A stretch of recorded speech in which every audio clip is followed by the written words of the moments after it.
tubers. Okay, so my shirt is giving like a really specific vibe. I actually meant to make a TikTok about this earlier, but I forgot.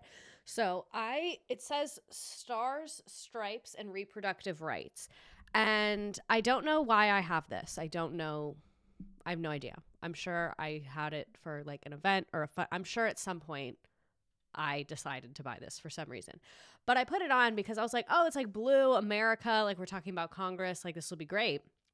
But I feel like this shirt really specifically gives the energy of an upper middle class white woman that voted Republican and defended Republicans until 2016.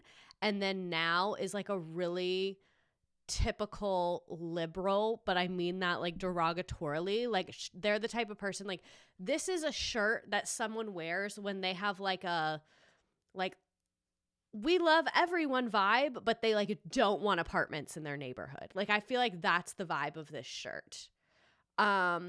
Okay, yes, let's address the elephant in the room. Hey bestie, I thought we were doing Wednesday this week. So here's the situation that I will tell you. I know that last week I was like, we're going to do Wednesday. I promise. But I was thinking about it. And as I was thinking and pondering, I realized every time my school has an event, they do it on a Wednesday. Every time. Is the Kylie stream on YouTube? What? It got taken down again? Damn it. Kris Jenner is coming for me, I'm telling you. But anyway, what was I saying? So every time my school has an event, it's always on a Wednesday. So that's why I've had to reschedule stream a couple different times.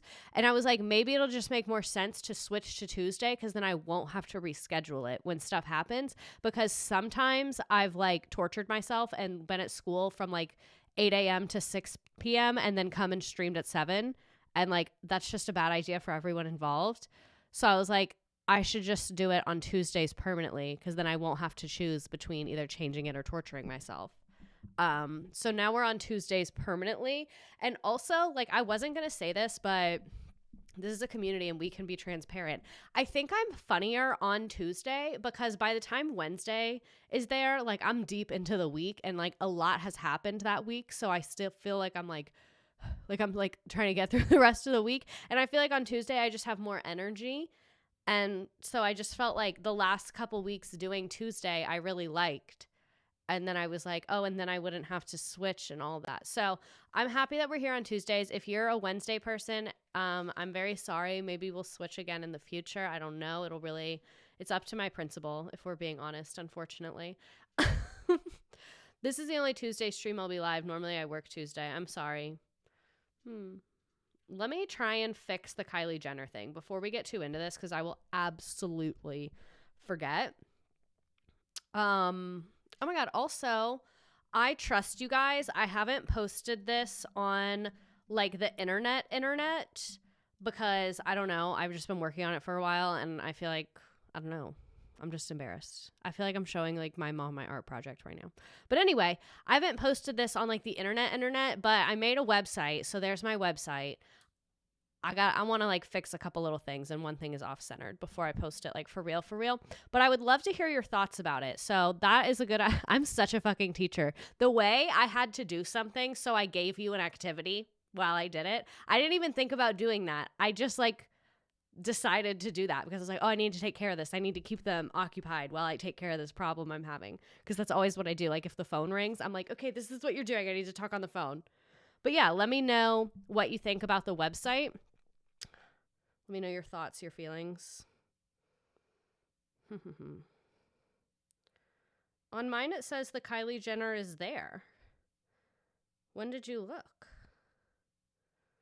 Yeah, on mine, the Kylie Jenner is there. Interesting. As a publicist, thank you for putting your email in an easy-to-access place. You have no idea how many people make it impossible. I did not code this. I paid someone on Fiverr to code it. I don't know how to do that. I know HTML a little bit, but that's it. Where was I? Oh, about the, what's it called? About the email. Let me know what you think because you're a publicist and me and my mom were actually debating it because like the hey at Q Street Talent goes to like a talent manager that I work with, but I don't have access to that email because like they use that for multiple people. Like they have like an agency, like it goes to the agency and they deal it from there. It's like a small agency. It's like a girl. She's amazing. Anyway, I digress. So we were debating, do we put like the talent agent email, or I said to put my email, because sometimes what happens is people will want to work with me, but it's not like an ad or a paid opportunity. And if they go to the agency is like, this is a paid opportunity situation. But it's stuff that I would like to do. And the agency is not management for me. Their only function is to handle brand deals. Like they don't tell me what to do. I don't even think they watch my content, if we're being honest. But yeah, so that's why I was debating like which emails to put where, because sometimes I do work with people, not for money, just for like collaboration and stuff. I do want to have theirs on there though. Things get lost. I'd put like for business inquiries and put the agency, and then I have a personal one. Yeah, I think that's what I'll do. It's giving Barbie vibes. Someone click on teacher resources. And I feel like going through this, now I know I need to make that more obvious. No, I don't have a Ruggable brand deal. If anything, I fucking hate Ruggable right now. But anyway, someone on my website, click on teacher resources and let me know what you think of that page. And now I feel like I need to make that page more obvious that it's like a thing and it exists.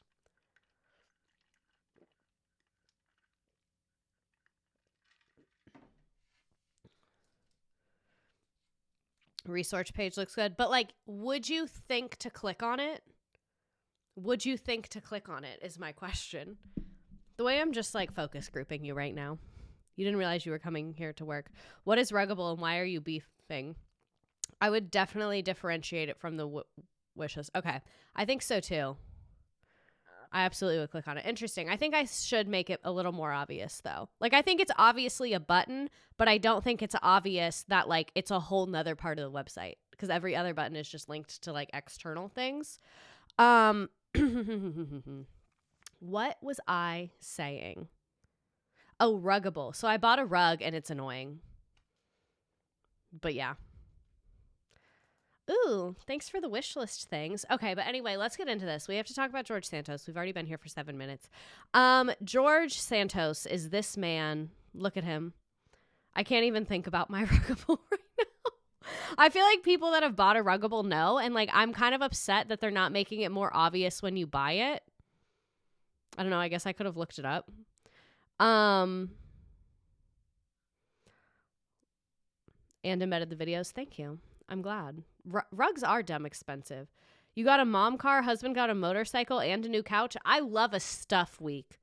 I love a week where you just get a bunch of stuff. Also, I was going to take my hair down. Normally, I put my hair down when I stream, but I feel like I kind of look like a congressional staffer, and it's like kind of fitting the vibes. I hate when people email me. Literally disgusting.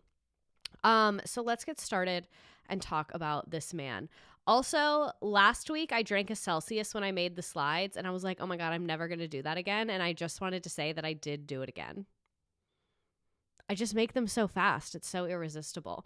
So for anyone that doesn't know, people that don't keep up politically or people that don't live or care about the United States, a torture device disguised as a washable rug. Stop. So this is George Anthony DeVolder Santos. He was born July 22nd, 1988, and he is an American politician who served New York's 3rd Congressional District from January to December 2023 when he was expelled, which we'll be talking about. He is a member of the Republican Party. He is the first openly LGBT non-incumbent elected to Congress as a Republican. Can someone look up, or does someone know, does this mean that if he's not the first gay Republican in Congress, he's the first non-incumbent? So there was an incumbent? Like he came out when he was in office? Who did that? Am I like ignorant for not knowing that? But anyway, and he is the first Republican expelled from Congress in its history, which is kind of surprising, I feel like.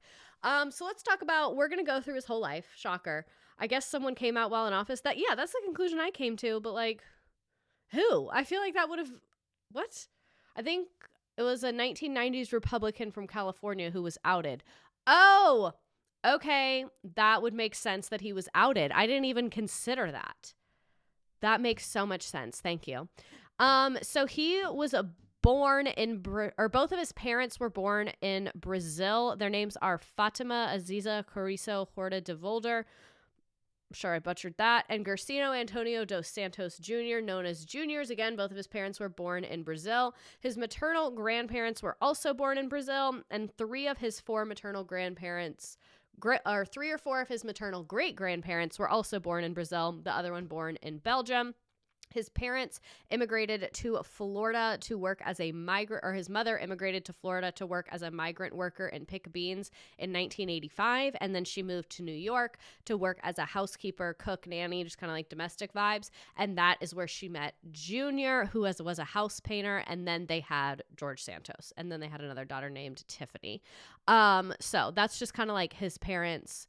The movie Milk is based off this. Oh, maybe they're counting Lindsey Graham's top. Gary Stubbs was the outed senator.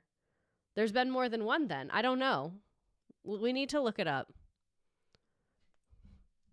First gay Republican in Congress. Kerchow. I'm not getting a clear answer online either. Maybe we will have to do this next week. Okay, this other thing says George Santos first out gay Republican. So maybe that's it. I don't know. But anyway, back to George Santos. So, this is where we start to get into his schemes a little bit. According to Ancestry.com, they lived in Phipps Garden Apartments in Sunnyside, but he said that they were very poor during his childhood and they lived in Jackson Heights, Queens. And I know that 2.6 miles to rural people like yourself and myself probably, and statistically, but 2.7 miles in New York is very far, and those are very different areas. So yeah, I just thought that was interesting. And I did Google Maps this myself. Can't believe I almost missed this. I'm almost here now. I'm glad you're here. And IKEA Cafeteria, thank you for subscribing for 7 months. Oh, also, I'm really close to 10,000 followers on YouTube and on Twitch, which is a fun little coincidence that it happened around the same time. So if you don't follow me and you don't subscribe or any of those things, if you could, that would be dope. And if you don't, that's literally fine. You're free to go about your day. Hope you have an awesome day.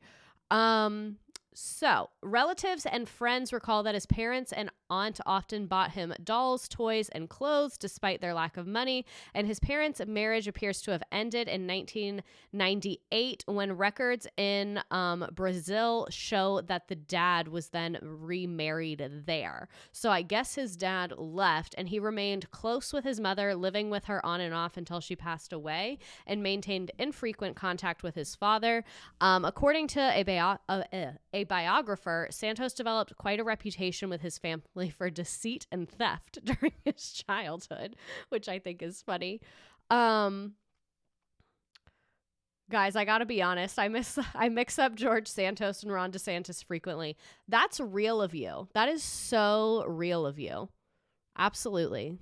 Like, the similarities are interesting. Have they met? Do we know if they've met? Do they know each other? So, he does hold a GED. That's like the test you can take that's supposed to be equivalent of a high school diploma. But everyone like really hates on you if you have a GED. Like, it's supposed to be equivalent, but it's definitely not. And he attended intermediate school 125 in Woodside, Queens, and primary school in Astoria. And then George moved to Brazil, where him and his mother were living around 2008. So again, he was born in 1988. So this would be like right after he graduated high school, except he didn't graduate high school. So this would have been like, I guess they moved when he was a teenager and he had a GED. We're really unclear about the details there. You'll notice there's a lot of things about Bolsonaro, who later became Brazil's president, and Santos supported him despite this man's very, very open homophobia. So that's very interesting, I think, really paving the way for the republicanism for him later. I also don't know anything about the political situation in Brazil. I'm actually also froze, got me. I think my Wi-Fi might have paused out for a second. I think I'm back now. How much did you guys miss? I need to go back a few seconds. That's interesting. We're being silenced. This This is the right-wing media trying to silence me. I am being silenced. Do not silence me. Out here unsupervised. Now everything's coming in at once. Okay. We missed roughly a minute or so. Were we talking about him at Pride? Why are you guys saying back? I'm still frozen. Oh no. Big unsupervised high school classroom energy. No, it was before Pride. She's genuinely frozen in fear. Okay, I'm going to give everybody like a couple seconds to come back. The chat is so funny right now. Dang it, teachers back. The last thing was the teen moving. Okay, good to know. Good to know. We're back, people. We are back. Refresh your pages. Yes, I guess hit refresh. It cut out when he went to Brazil. Opening a new tab. She's back and safe. Okay. Sorry, I don't know what that was. That was very scary. But anyway, he moved to Brazil sometime around 2008 when Miss Redacted's lesson gets redacted by the internet. He moved to Brazil sometime around 2008 and lived there around this era, but people are very unclear on whether he was living there or actually just visiting there and going back and forth. Very, very unclear. So his family lived in very difficult circumstances. His mom was just working different odd jobs, moving around frequently because she had unpaid rent and was obtaining electricity illegally, and just some symptoms of capitalism going on there. He told people that him and his family had money because his father was a high-paid executive in New York. But if we recall, his father had moved back to Brazil and married somebody else. So is the high-paid executive in the room with us? And a friend said that at this time, he was a very, very involved in local LGBT activism, handing out leaflets and regularly attending local activist meetings and going to pride parades. And two former acquaintances said that he competed as a drag queen in Brazilian beauty pageants in 2008 and used the drag name Katara Ravachi. And I'm sure I'm butchering people's names. I'm very, very sorry about that. And then Manuel Antiguera, who performs in drag as Ella Rochard, recalls that George Santos came back to Brazil in 2007 with expensive materials from the United States for a dress. So clearly there's multiple people saying he was there and he was in drag and he was doing his thing. And George Santos has claimed that he did not do this and that these rumors are absolutely false. He said, "No, I was not a drag queen in Brazil, guys. I was young and I had fun at a festival." And while in Brazil, this is where he started like forming his right-wing views, I guess, because his family really supported the right-wing candidate for president, Jair, I'm sure I'm mispronouncing everyone's name, like I said, Bolsonaro, who later became the president of Brazil. I know nothing about Brazilian politics. I'm sure that there's a lot more to that story. I do not know that story. I'm sorry. I'm sure some other lovely people on the internet do. Where was I? So the Santoses frequently disparaged the current president on social media at this time. Even though the president they supported, Bolsonaro, was like very, very homophobic, they still liked him. Is Brazilian Trump. That's what I thought. That's what I had kind of heard, but because I wasn't sure, I didn't want to say it in case I was wrong.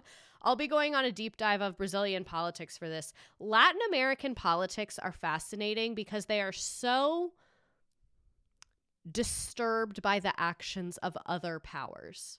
And it's just interesting. So, any hoozle.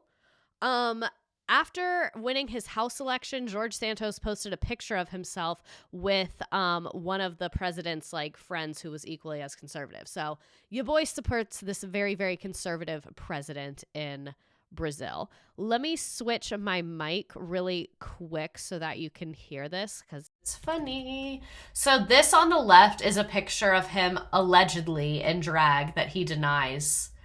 Congressman, were you ever a drag queen in Brazil? No, I was not a drag queen in Brazil, guys. I was young and I had fun at a festival. Sue me for having a life.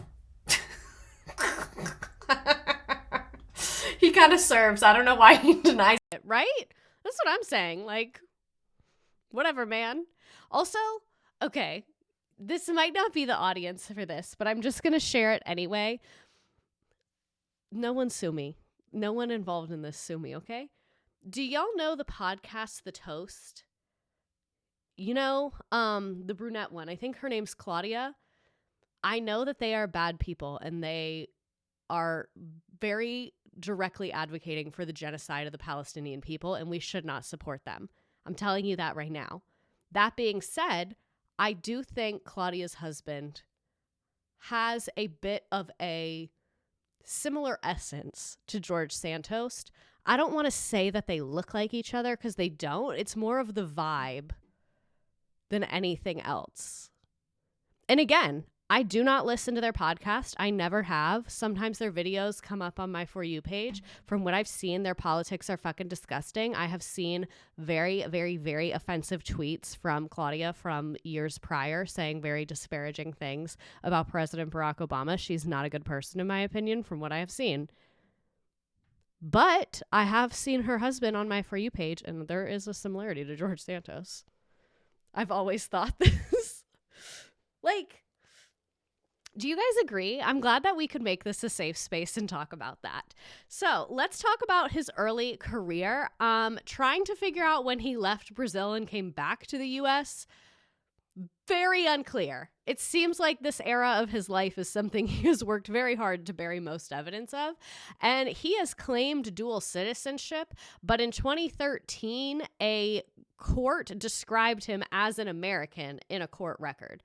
So if you were a citizen of Brazil, a court record wouldn't probably say American, I'm guessing. I'm not an international law expert, but just one woman's opinion.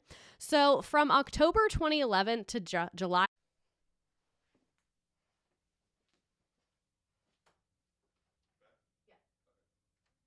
Thank you. You guys, that was so scary. That was so scary. I'm here. I didn't leave you. It froze when you talked about him being a customer service. Thanks, Mr. Redacted. I don't think he did anything. Oh, Lord Jesus. And we're 30 minutes in and we're only on slide 9. Okay. I just binged YouTube and made a Twitch for this. Welcome. Sorry we're having technical difficulties. Anyway, I just motherfucking know he was the least helpful person at Dish Network. I know that everyone called him at Dish Network had a bad experience. I know that for a fact. Tonight's gonna be fun, right? Everything's been happening so much recently. Like, my coffee maker's not working. My car was being weird the other day. Like, stuff is just off. I don't know if it's the full moon or whatever. But anyway, I have to burp. I don't want to do that in the mic. Well, what I was trying to say is that if you get dual citizenship for the U.S. and go to another country, you have to announce your heritage for it. What does that mean? Q Sheena's tattoo. Everything's happening. I kind of want to get that as a tattoo to see if anyone knows. Like, I'll know it's a joke. Everyone's going to think it's stupid, but I'll know that I'm doing it ironically. Imagine the lies he told as a customer service rep to make people leave him alone. So anyway, the New York Times verified that sometime after 2013, he worked for Hotels Pro, a subsidiary of Met Global. And in early 2016, he moved to Orlando, Florida, where Hotels Pro was opening an office. He registered to vote there and changed his driver's licenses to a Florida license. He has also worked for Linkbridge Investors, a company that states it connects investors with fund managers, whatever that fucking means. Maybe working at a call center is his villain origin story. His 2019 campaign disclosure form and a company document list him as vice president, but that same year, the president of the company testified in a lawsuit that Santos was a freelancer who worked on commission, and a press release from the company referred to him as its New York regional director. So we have quite literally no idea what this man was doing at that company. He was president of a small New York-based group called United for Trump that supported Trump's 2020 re-election.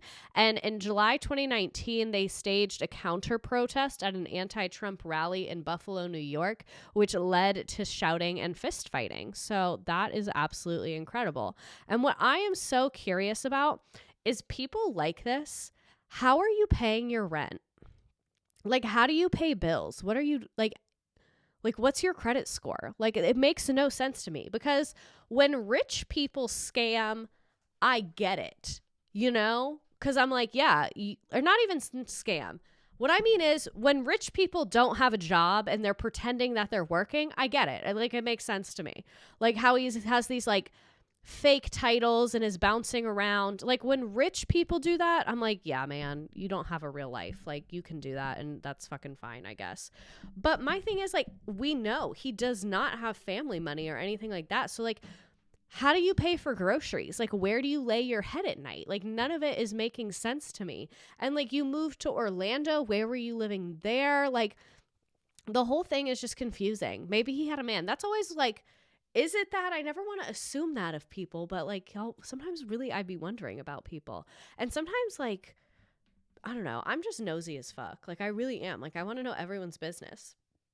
So Santos is openly gay, but he was married to a woman from 2012 to 2019, which I did not know. Despite being previously out, like, he was out before this time. This is like after he was doing drag, had been doing LGBT like events and all this stuff. He lived with men, but was, and then he, blah, blah, blah. So despite being previously out, lived with men he was involved with from 2013 on, and he did not acknowledge his marriage to the woman, who is from Brazil, until it was reported in December 2022. In statements acknowledging his marriage, he said that he loved his then wife. However, he also said that he'd been comfortably and openly gay for at least a decade, an assertion broadly supported by friends, former coworkers, and roommates. And Maury Parker, who I think is like a acquaintance friend of his, said in 2014 the pair were on friendly terms and often socialized with him and others. Santos did not deny the marriage, but he was also open about his romance with his then boyfriend and told his friends about it. And his coworkers at Dish understood him to be gay and speculated in 2012 that perhaps he got married to access his family's wealth and to appease his family's concerns about his sexuality, or to help his wife with her immigration status. Immigration status makes the most sense to me, because it hasn't seemed like his family really had a problem with his sexuality. And I know a lot of like very traditional families, it's like you don't get access to inheritance until you get married. So like that could make sense, but his family didn't have money, like we talked about. So that just doesn't make sense either. Like, the inheritance of what? Like, that wouldn't really be like an effective threat. Adriana Pizzari, who was a close friend of Santos from Brazil and a roommate of his early on in the marriage, said it was purely for immigration purposes and that George Santos was paid $20,000 for it. So like I said, that makes the most sense to me. And the Washington Post reported that 3 of Santos' former roommates also confirmed this. He has denied that allegation, and records show that a filing to dissolve the marriage in May of 2013 was withdrawn in December of that same year. So they got married in 2012. And then they filed a petition to dissolve it, and then they withdrew it. And then 4 months later, he filed a family-based immigration petition on his wife's behalf, which was approved, typically seen as a sign that the marriage is valid. And according to his biographer, the woman has refused to talk to the media about her relationship with him. So according to Daily Mail, this is her, but no one else had a picture of her. So I don't know if this is actually true, and I don't know whose kid that is, but allegedly that is her. So politics, baby. Politics. George Santos ran as a Republican for the U.S. House of Representatives in New York's 3rd Congressional District against a Democratic incumbent. An incumbent is the person that's currently in the office. Like Joe Biden is an incumbent. Like he has that job, and he's running again for the same job. How do you say that? Nassau.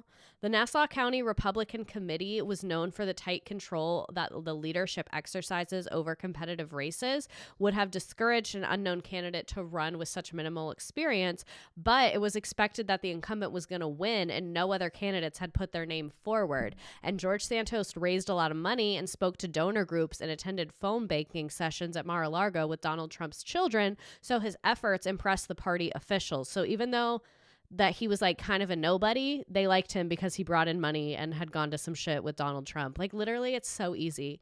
They're like toddlers. They have like 2 boxes that you need to check. Where was I? So he bought entire tables at the New York Republican events. Buying a table basically means like a lot of times at events, you pay like per seat.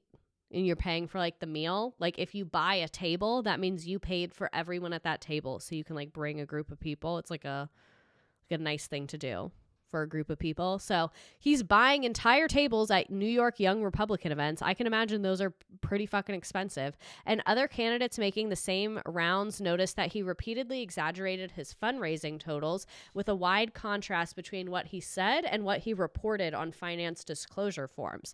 And the other guy running, Susie, later recalled that he had no doubt he would defeat Santos, an unknown who was not well funded at a time when the registered to vote area of Queens was outside of the district. So literally George Santos was not even living in that district according to his voter registration. And when reporters pressed him about this, he claimed an address that had turned out to be his campaign treasurer's. So he was like, oh no, I live right here, but he didn't live right there. And because he was so little known, the other guy, Susie, I don't know how to say his name, he decided not to pay for opposition research, deciding that it would be counterproductive to increase his name recognition. And he won this election, not George Santos. George Santos lost. So, local Republicans, thank you. Swayze, I think. But anyway, Swayze won and George Santos lost, but Republicans were like, oh, you got 43% of the vote. That's like not that bad. And in January 2020, shortly after, I almost fell and then I scrolled. Where was I?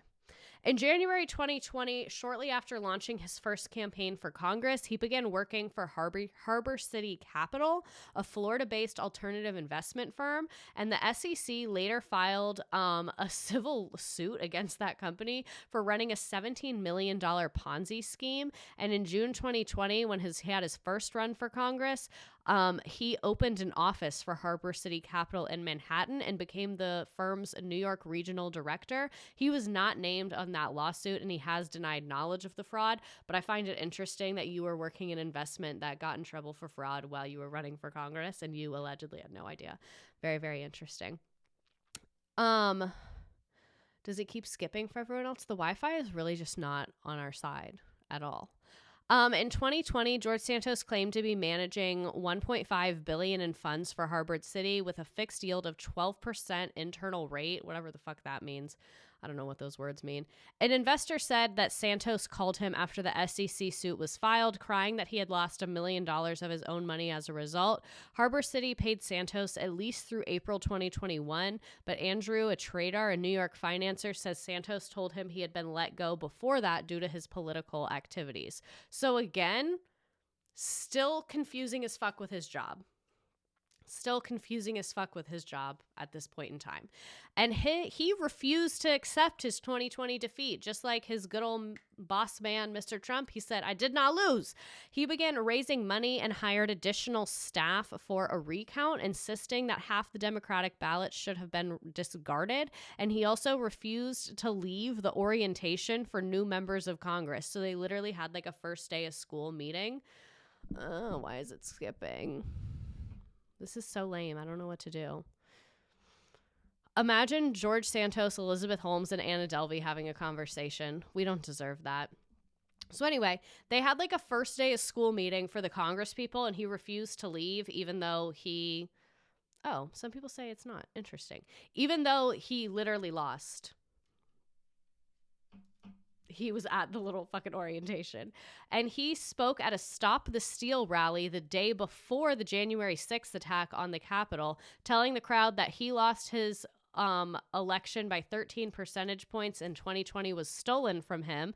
And on January 6th, he did attend Trump's Save America rally and later said that Trump was energized and gave a great speech and was at his full awesomeness.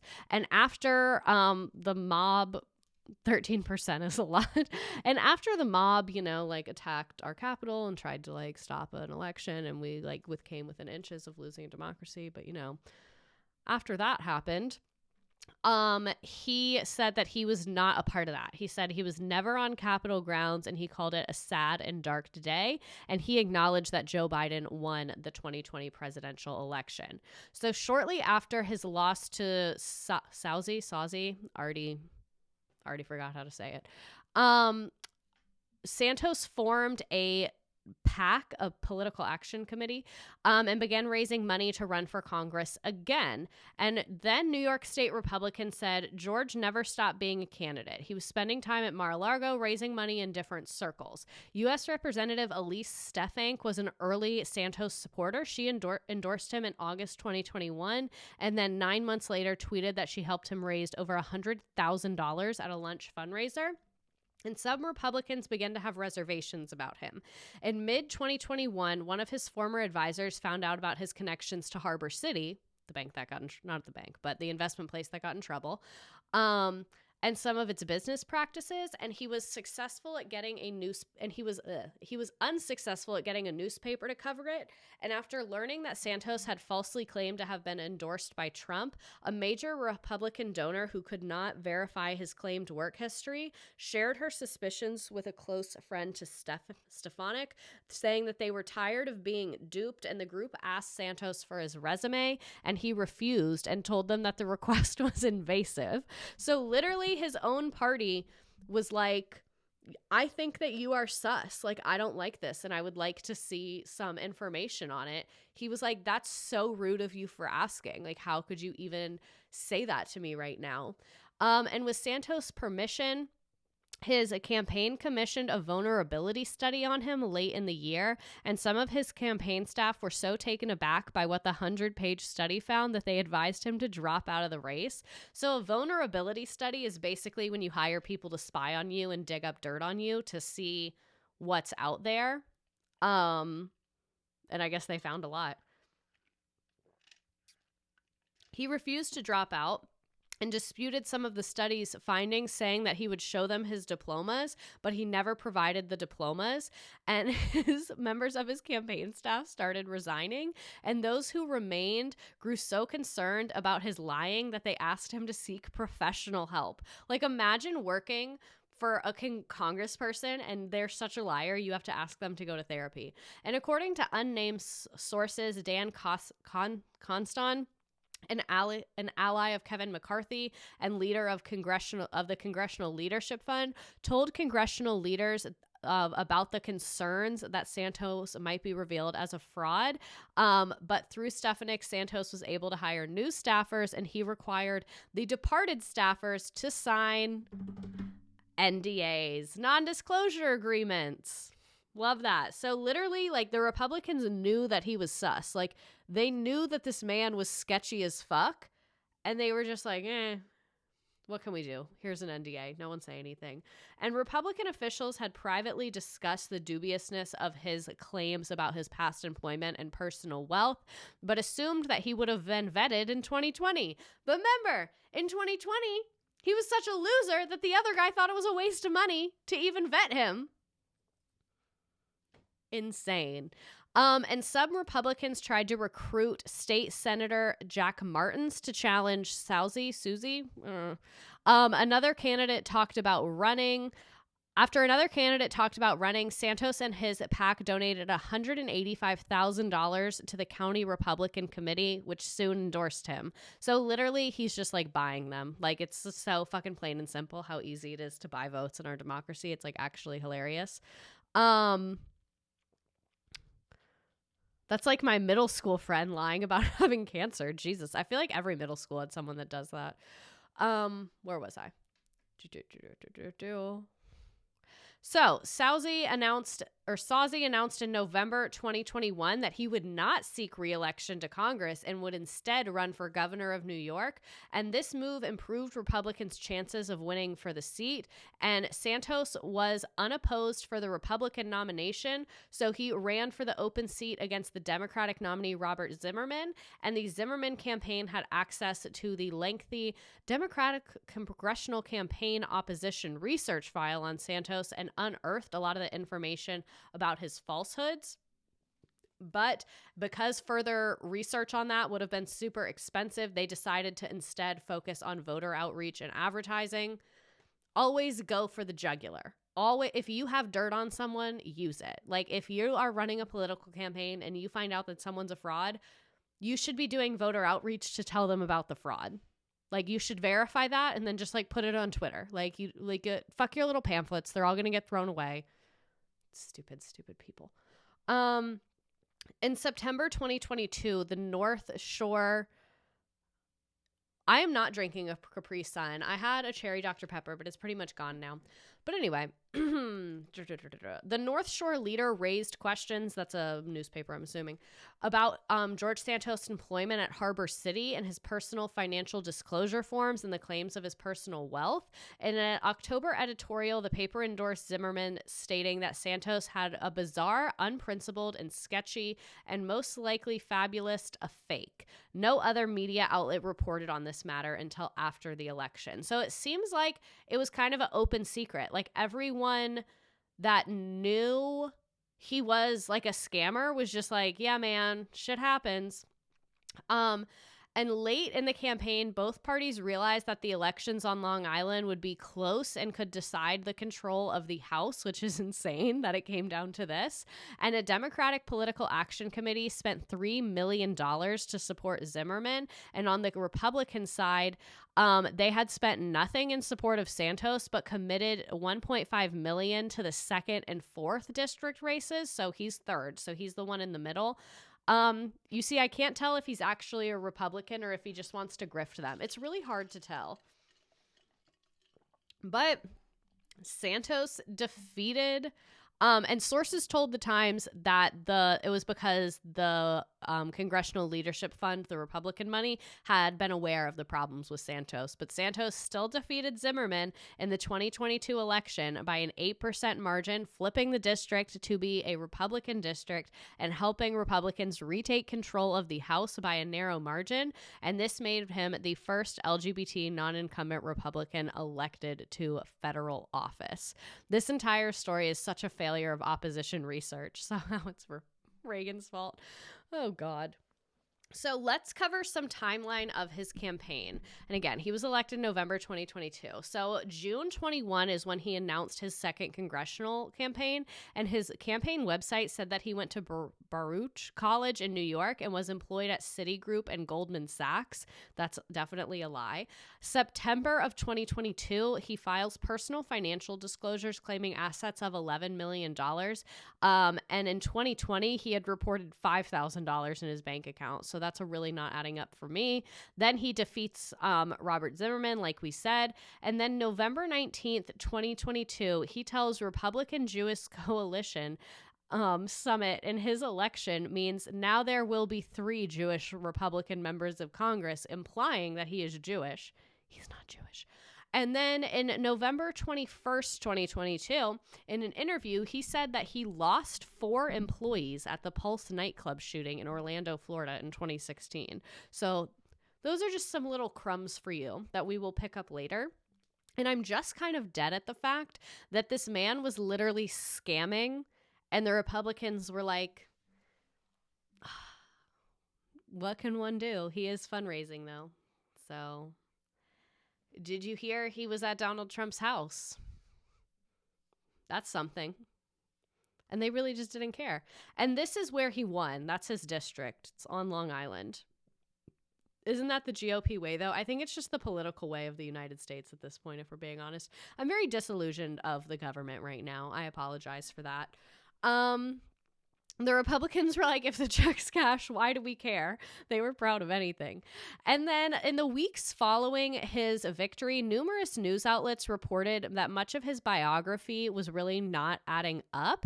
December 19th, 2022, the New York Times reported that he lied about his resume. Baruch and NYU, which he also claimed to have a degree from, said that they have no record of him attending. And Citigroup and Goldman Sachs said that he never worked at their companies. And a Times review finds that none of the 49 Pulse victims worked with Santos either, and his lawyer's statement accused the Times of attempting to smear his good name, and his lawyer denied all of the allegations. And on December 22nd, New York Attorney General Letitia James announced that an investigation had been opened into Santos.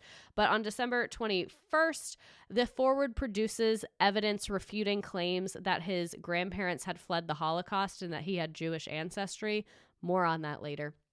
And in December 26th, literally the day after Christmas, he goes, I never claimed to be Jewish. I said I was Jew-ish. Be so serious right now, sir. Be so fucking serious right now. Be so serious right now. So, let me switch my mic really quick. As a Jew, that's funny. My God. Okay, so this is the news story of him admitting to lying about his resume. Long Island Representative-elect George Santos, a Republican under fire for lying about his past, now coming clean in an interview with WABC Radio. A lot of people overstate in their resumes or twist a little bit or ingratiate themselves. I'm not saying I'm not guilty of that. And telling the New York Post, my sins here are embellishing my resume. I'm sorry. The embellishments, a confirmation of reporting from the New York Times that Santos had not graduated from college or worked directly at two major Wall Street firms, Citigroup and Goldman Sachs. But Santos maintained his innocence on other fronts. I'm not a criminal who defrauded the entire country and made up this fictional character and ran for Congress. Interesting. Santos denied reporting from the New York Times that he is People will always tell on themselves. Let's just run that back and listen to that. And made up this fictitious fronts. I'm not a criminal who defrauded the entire country and made up this fictional character and ran for Congress. Yeah, you did. Why'd you tell us that? Santos denied reporting from the New York Times that he has unresolved criminal charges in Brazil. Questions were also raised about a tax-exempt animal rescue group Santos claims to run. According to the Times, the IRS has no record of a charity by its name, and how he managed to lend $700,000 to his congressional campaign, to which he responded, that is the money that I paid myself through my company. Santos also addressed claims about his personal life, telling the New York Post, I never claimed to be Jewish, while his campaign website said that his maternal family was Jewish and his grandparents escaped Jewish persecution. This campaign was never about me. It was always about the people. These questions and revelations coming just weeks after pulling off an upset victory in the midterms. I've been around a long time. I mean, a lot of people know me. They know who I am. Santos shows no signs of offering his resignation amid increasingly louder calls to resign. He has spat in the face of every resident in the 3rd Congressional District and said that facts do not matter. He's expected to be sworn in before Congress next month. At the end of the day, I campaigned on issues, and I campaigned to deliver results. Those promises still stand. NBC News has attempted to reach George Santos overnight, but did not receive a response. Nassau County GOP spokesman Is he the first male Congress member with lip filler? Mike Deary says the party will not have a statement until later today. Legal experts point out the U.S. House of Representatives can do little at this point. After he is sworn in, though, he could face ethics investigations. So a lot of developments to come. Yeah. Which we now know about. So some more detail on the lying about being Jewish. Trigger warning, references to anti-Semitic behavior, but as always, we're not going to get into anything super graphic. So in a January 2020 appearance on Talking GOP, he claimed that his maternal grandfather grew up Jewish and converted to Catholicism before the Holocaust and raised his children Catholic. He said that he was Catholic and he was not trying to claim Jewish heritage, and he added, it's going to take me a second. I'm finding it. I believe we are all Jewish. At the end, because Jesus Christ is Jewish. And if you believe in Jesus, we're all brothers in Christ, I mean.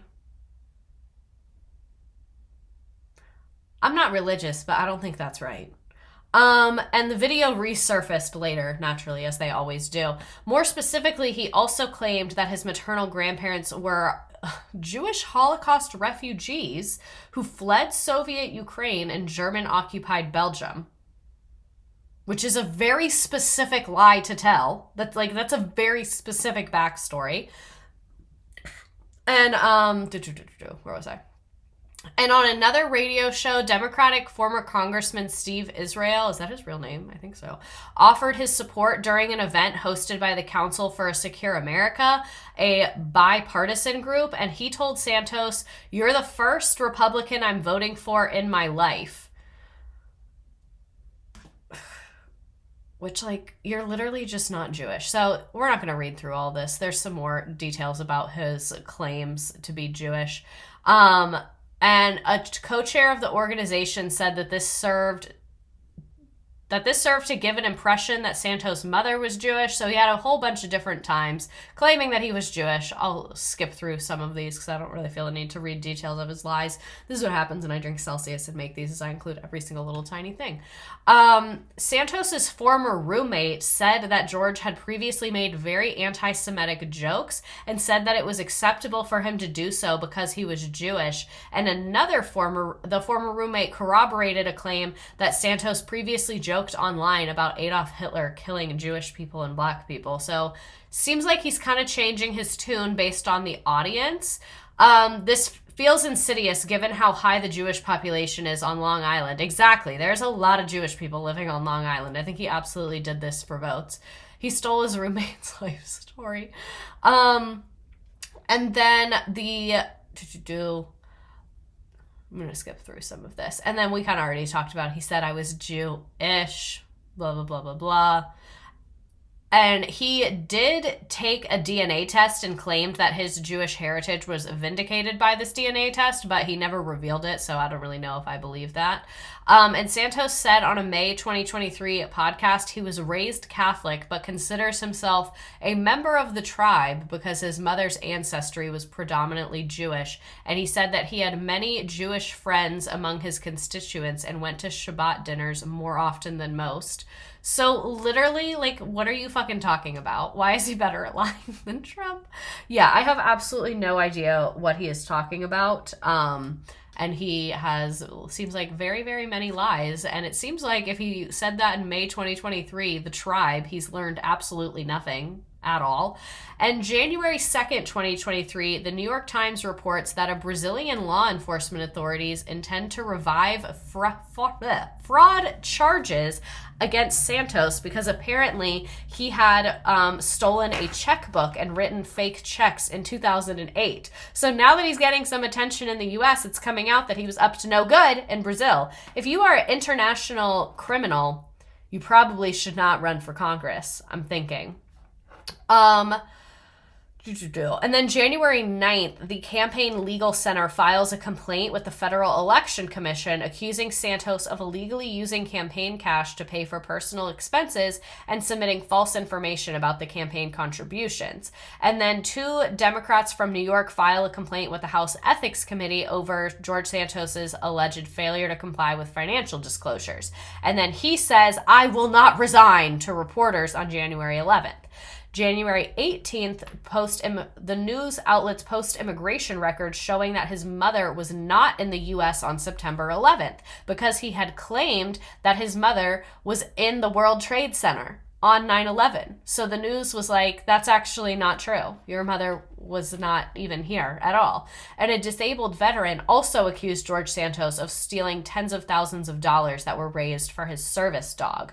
So we will get back into the timeline momentarily, but I want to give some more details about his mother. So On his campaign website, he wrote that his mother was the first female executive at a major financial institution and worked in the South Tower of the World Trade Center and died a few years later after surviving the 9/11 attacks. On her 2003 visa application, she stated that she had not been into the United States since 1999, and it was reported that she was living in Brazil in June of 2001. And her occupation the entire time has always been domestic worker, like maid, cook, things like that, or a home care nurse. This woman was not in the Twin Towers. She just literally wasn't. That's like just objectively not true. And he said that his mother was caught up in the ash cloud, but they never applied for relief because the family could afford the medical bills. And he claimed that his parents both survived being down there at the World Trade Center during 9/11.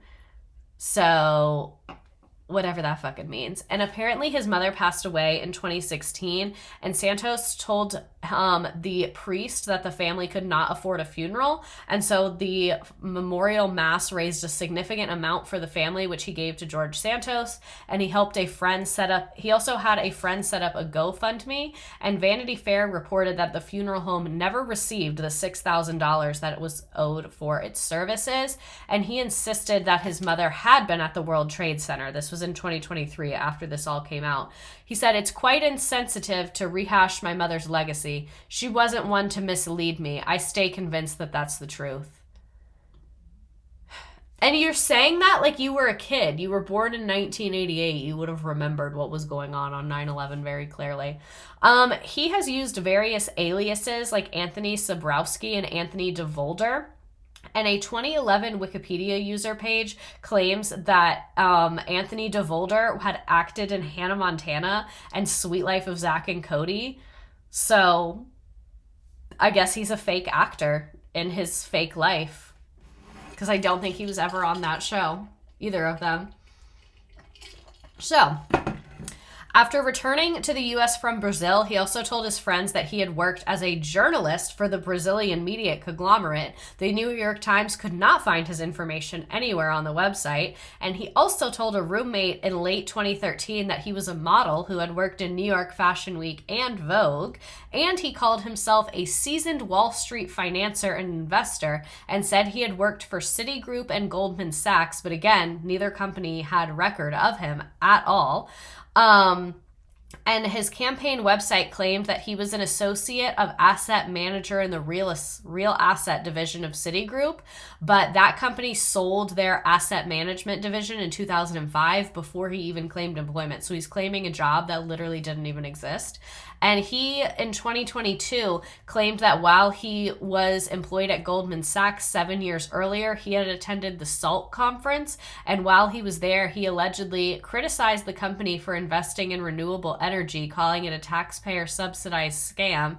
And Anthony Scaramucci, who attended the conference, said there was no record that George Santos was ever there. And then, like we know, he was actually working at Dish. This is when he said he was working at Citigroup, but he was literally working at Dish. And he later told the New York Post that the Citigroup claim was a poor choice of words, interesting, and had been a limited partnership with those companies. And acquaintances and coworkers said that George Santos claimed that his family had extensive real estate holdings in the U.S. and in Brazil. One thing about this man, he is lying. He is a liar. He also repeated this lie in the 2022 campaign, stating that his family owned 13 rental properties in New York. These properties were not listed on any public records or campaign financial disclosure forms, and he later admitted that these were false and he did not own any property at the end of 2022. He also discussed the Pulse nightclub's shooting, saying, "We did lose 4 people that were going to be coming to work for the company that I was starting up in Orlando." So I guess he was starting a company. And those were the people that he lost. Interesting. He also told prospective donors in 2022 that he was a producer for Spider-Man Turn Off the Dark. And the lead producer of Spider-Man said that that is not true. The musical playbills also do not contain his name, and he was living in Brazil when the show opened. So that really does not check out either. So in August 2023, he downplayed the significance of many of his false or exaggerated claims he had made related to his job history, saying that he had not posted his resume online during the campaign. Why is he acting like a resume is like a legal document? He's like, you have not seen my resume. You write your own resume. What are you talking about? Like, he's acting like it's like a passport. It's like a history that's like been verified. He also noted studies show most people lie on their resumes. It's just unfortunately the reality, which is just a hilarious thing to say. I kind of want to go get a cough drop. I think I'm going to sit still for like 2 seconds. I'm going to go get a cough drop. BRB. I don't want to cough on you all night. I almost just fell down again. Hold on.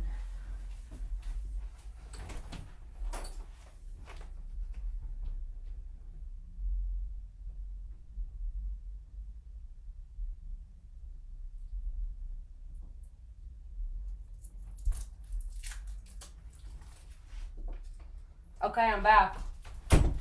I hope you were good and sat still. Do you think I could lie and say I have a bachelor's even though I only have an associate's? If she doesn't come back, we're legally allowed to leave. Oh shit, guys, hide the drugs. Okay. I digress. Yes, lie about everything. I was gonna say, I think it depends on the industry that you're in. Where was I? So, where does this man live? We do not know. During his 2020 campaign, he gave an address of residence outside in Elmhurst, Queens, located outside the district where he was seeking office, and him and his partner later moved to a row house in Whinstone, Queens. The owner said they had moved there in July 2020. And in March 2022, he told Newsday that he left Whitestone because of an alleged 2021 vandalism incident, but he was registered to vote at the Whitestone address during his congressional campaign, but did not appear to live there. The landlord said he moved out August 2022 and left $17,000 in damages, but records show he was still registered to vote there. So not only is he a scammer, he also doesn't update his records. According to the landlord, he continued to receive mail there after the election, including the certificate of his election victory. Came to his like old townhouse thing that he damaged. And Santos told reporters he planned to move to Oyster Bay, but he and his partner apparently moved into a house in Huntington, which is also outside of his district, in August 2022. And he told the Post that the house was his sister's, but the New York Times later found out that the sister lived in Elmhurst. So we don't really know what's going on with that either. So, on 3 separate occasions, he has also claimed to have been a victim of unreported crimes. In January 2016, he claimed to have been robbed of the money he was on the way to give his former landlady's attorney in settlement of her eviction claim against him. He was like, oh my God, that's crazy. I was literally robbed on my way here. I had a more intense background check for working at Chipotle than Santos did to be a whole ass representative. I wonder if his partner knew about his lies. I wonder if the partner's real. You know? Zoom out. Let's think big. And then 5 years later, he claimed that he and his partner had found stones and eggs thrown at their Whitestone apartment after they had returned from Mar-a-Lago. So, a little crossover there to his political campaign that we talked about. The owner, who lived in the building's lower unit, did not recall of any such incident, and there was no relevant police report.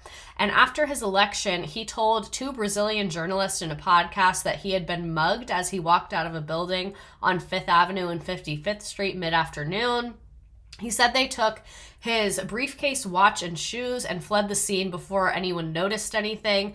And that Vanity Fair noted that this intersection is one of the busiest in the city and has high security because there's a lot of luxury businesses right there. He also did not have... I was actually robbed around January 2016. Is he stealing my story? He also did not have a police report of this. And apparently, his description of the alleged assault include a comment that has been characterized as an overly racist stereotype about Black people being more likely to commit crimes. So, he's a liar and he's racist. Absolutely perfect. Love that for us.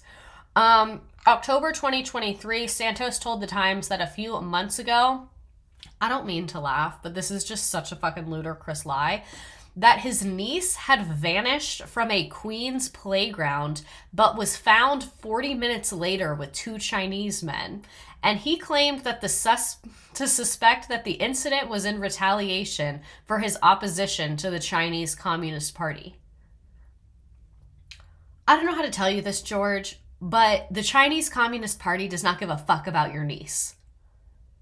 Oh, Carrie got robbed for her shoes. I do remember that in Sex and the City. Investigators found no evidence to support the story and suspect that it had been invented. So, his health. He claimed that he had both knees replaced and that he had been diagnosed with a brain tumor and received radiation treatment. He also claims that he suffered from immunodeficiency and acute chronic bronchitis. When asked in 2022, the campaign did not give details or answer questions about the brain tumor. Like, he really is in his own world. It's his world. We don't know what's going on. I love how he doesn't leave anyone out. His lies are diverse and cover all prejudices. I want whatever George is having. So in his 2020 campaign online biography, he also claimed that he worked charitably on behalf of children with a genetic skin disorder, but Vice News found no evidence of those charities in the US or Brazil had ever received contributions from him or even heard of him. And sometime during 2022, the campaign changed the website to just helping at-risk children and America's veterans. So that's just some lore about like his various lies that came out. Back to the timeline of what the fuck is going down. So February 9th, trigger warning, sexual harassment at work, nothing graphic. Santos is accused of sexual harassment by a prospective staffer. And then this is just like side note about that from an article. The article is like when that came out. This is not about attention. It's about holding actions accountable, the accuser Derek Myers told CBS News. Santos' congressional office referred questions to his attorney, who declined to comment. And according to a letter Myers sent the House Ethics Committee, because remember where we left off, the House had just opened the ethics against him. 34-year-old Santos allegedly asked him on January 25th if he had a profile on Grindr, and he then allegedly told Myers that he had a profile on Grindr, Myers said in the letter. So, he said that Santos invited Myers to sit next to him on the sofa. I proceeded to move forward with a discussion about the mail, but the congressman kept placing his hand on my left leg near my knee, saying, "Hey buddy, we're going to karaoke tonight. Would you like to go?" Myers wrote in the letter. He proceeded to take his hand and move it down my leg to my inner thigh and touch my groin. So I guess this is kind of graphic, sorry.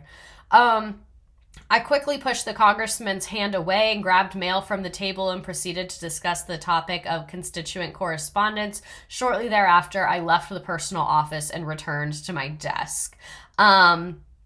And Myers wrote that days later on January 30th, he was called into the congressman's office and asked about his background as a journalist. I was questioned about matters that had already been disclosed in many conversations from the congressman's office prior to my job offer. On Wednesday, February 1st, I was informed that my job was being rescinded. So he literally fired him. He was like, "You don't want to fuck me and go to karaoke? You're done. You're done. You're fired. Offer rescinded." So,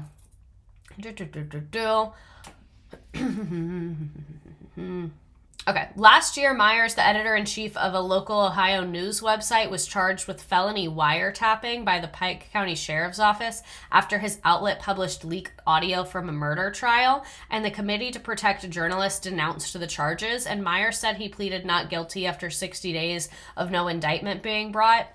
The case is automatically dismissed. And when asked why he would want to work with Santos, Myers said Congressman Santos doesn't have many people knocking down his door asking for a job. The people of this district still deserve quality representation, and the staff is the one who does all the work. So I guess like he was kind of down in his career from this situation. So he was like, I'm just going to work here, I fucking guess. Myers tweeted the letter requesting an investigation from the House Ethics Committee and said that he had filed a police report with Capitol Police, and he said sexual assault is not something anyone should be subjected, no matter the level. So, I don't think the police really did anything with it because the police are kind of useless when it comes to sexual assault and almost everything. But this did go to the Health Ethics Committee, which we will discuss. So, March 2nd, 2023, back to this timeline, that happened in February. The Health Ethics Committee announces it's opening an investigation into Santos's campaign finances and the allegation of sexual misconduct. I'm going to give you the timeline of the investigation, and then we'll get into the details of the findings of what happened. So, May 9th, federal prosecutors charged Santos with 7 counts of wire fraud, 3 counts of money laundering, 1 count of theft of public funds, 2 counts of making materially false statements to the House of Representatives, and Santos denies the allegations and pleads not guilty. So, May 17th, hold on, I have to sneeze. Ooh. It's gonna happen again. Oh, we're gonna watch that. So, May 17th, after he gets charged with all this stuff, the House votes down a Democratic bill to expel Santos from Congress. We love a Republican-controlled House. It's awesome. And they referred the matter to the Ethics Committee. So it is still in the Ethics Committee hands. I'm going to skim through this because it's really confusing and it's about financial disclosures, but the main takeaway is that he is shady as fuck. So he had listed a net worth of $5,000 in 2020, but claimed his only income was from the $50,000 from Harbor City Capital. But his tax return dated $90,000, and there were over $80,000 in loans that he claimed were made to his campaign. The committee found that these vastly overstated the, bless you times 2, thank you. He ate her up when she asked why he's still doing stuff. We're going to get to it. So, where was I? Over $80,000 in loans that he claimed to have made to his campaign were found to be mostly fictitious, vastly overstating the campaign's available fund, and one staffer had to wait 8 months to be paid, and the nearly $28,000 in repayments the campaign reported making Santos were pure profit for him. So basically he was saying he was loaning his campaign money, and then they were paying him back, but he never loaned them the money, so he's just collecting campaign money essentially. How does he build any sort of relationships with people when he just lies all the time, right? His lawyer blamed the treasurer of his joint fundraiser committees. They blamed it on incompetence. By 2022, he said he was worth between $2.5 and $11 million, including personal bank accounts, a Rio condominium, and business interest accounting for the rest. He reported no property in the U.S. at odds with past claims that he owned 2 mansions on Long Island, one of which in the Hamptons. He had reportedly told fellow Republicans he was selling for $10 million because he rarely used it. But apparently, not only did he not own it, he didn't even know the person that owned it, and it was only $2 million. So, like, that's a triple lie. Like, nothing about that was true. You don't know the person who owns it, you don't live there, and it's not $10 million. So, in 2023, the Health Ethics Committee noted that he did not disclose his Harbor City salary and the unemployment benefits he had received while working for Harbor City, or the $20,000 he had made in stock trades. So he has lied about a lot of different financial stuff. And then a $600,000 loan Santos had reported making to his campaign required his financial disclosure forms was not listed as a liability on his personal forms, even though he had disclosed a $20,000 to $50,000 car loan he took out for a Nissan. So weird that you put down the car loan, but not the $600,000 liability. Interesting. So here's just some more lore about various loans and lies. I'm going to skip through a lot of it because it's kind of boring and a little bit confusing. He also said he was able to take advantage of his network of 15,000 wealthy investors, family offices, institutions, and endowments after he left Harbor City Capital and formed DeVolder Organization. And he would basically make money off of yacht referral fees. but he could not identify any of his clients when he was asked to do so. So in March 2023, it's reported that he brokered the sale of a yacht the previous October, around the time of all of these loans and just before the election. Between two of his major campaign contributors, he had negotiated the sale of a 141-foot yacht with cabins for 12 guests, blah, blah, blah, blah, blah. And the seller was a Florida lawyer whose wife had given over $10,000 to one of Santos' campaign's committees, and the buyer was a Long Island car dealer who had given $17,000 to his campaign committees. And the man's former wife also gave $10,000. So basically, the Republicans giving him money, who I'm still really unclear about why anyone's giving him money. He's like brokering yacht deals without him or between them. And then his lawyer said he was not involved with the yacht deal. And after spending more money than he raised during the first quarter of 2023, he reported receiving $133,000 during the second quarter, which is a low amount for a candidate in a swing district at this point in the cycle, and considerably less. So now he's underreporting his campaigns. You can see why I'm kind of skimming through this. It's very confusing and just like lots of lies. So all but 4 named donors were from outside of the 3rd district. Many of his donors were from California, and many donors reported their occupation as part-time cashier or student, and they gave over $3,000. So, like, who is giving him money? Where is this coming from? And many had never made political contributions before, and a large group had Chinese or Asian's last name. They told the Times that they were supportive of Santos's opposition to the Chinese Communist Party and were also supporters of indicted exiled Chinese billionaire Miles Gao, who Santos has defended, and others said they made the donations as a joke or because they admired his conservative voting record. This whole thing makes no fucking sense to me at all. So he's granted an extension to file his 2023 financial disclosure. He still had not filed it by the time he was supposed to. And when the grace period expired, he said he would rather be late and accurate and pay the fine than be on time, inaccurate, and suffer the consequences of a rush job, which I guess kind of makes sense, but not really.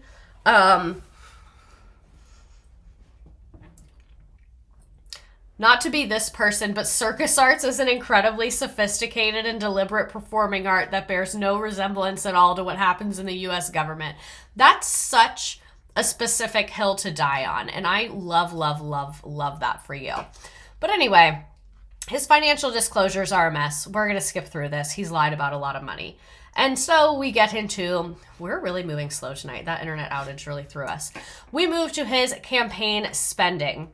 So during his campaign, he reportedly spent tons and tons and tons of money. He used campaign funds to buy shirts for staff from Brooks Brothers, meals at restaurants and department stores, $40,000 in airline fares, including locations like California, Texas, and Florida, staying at a Palm Beach resort with $30,000 in hotel bills, $14,000 car service.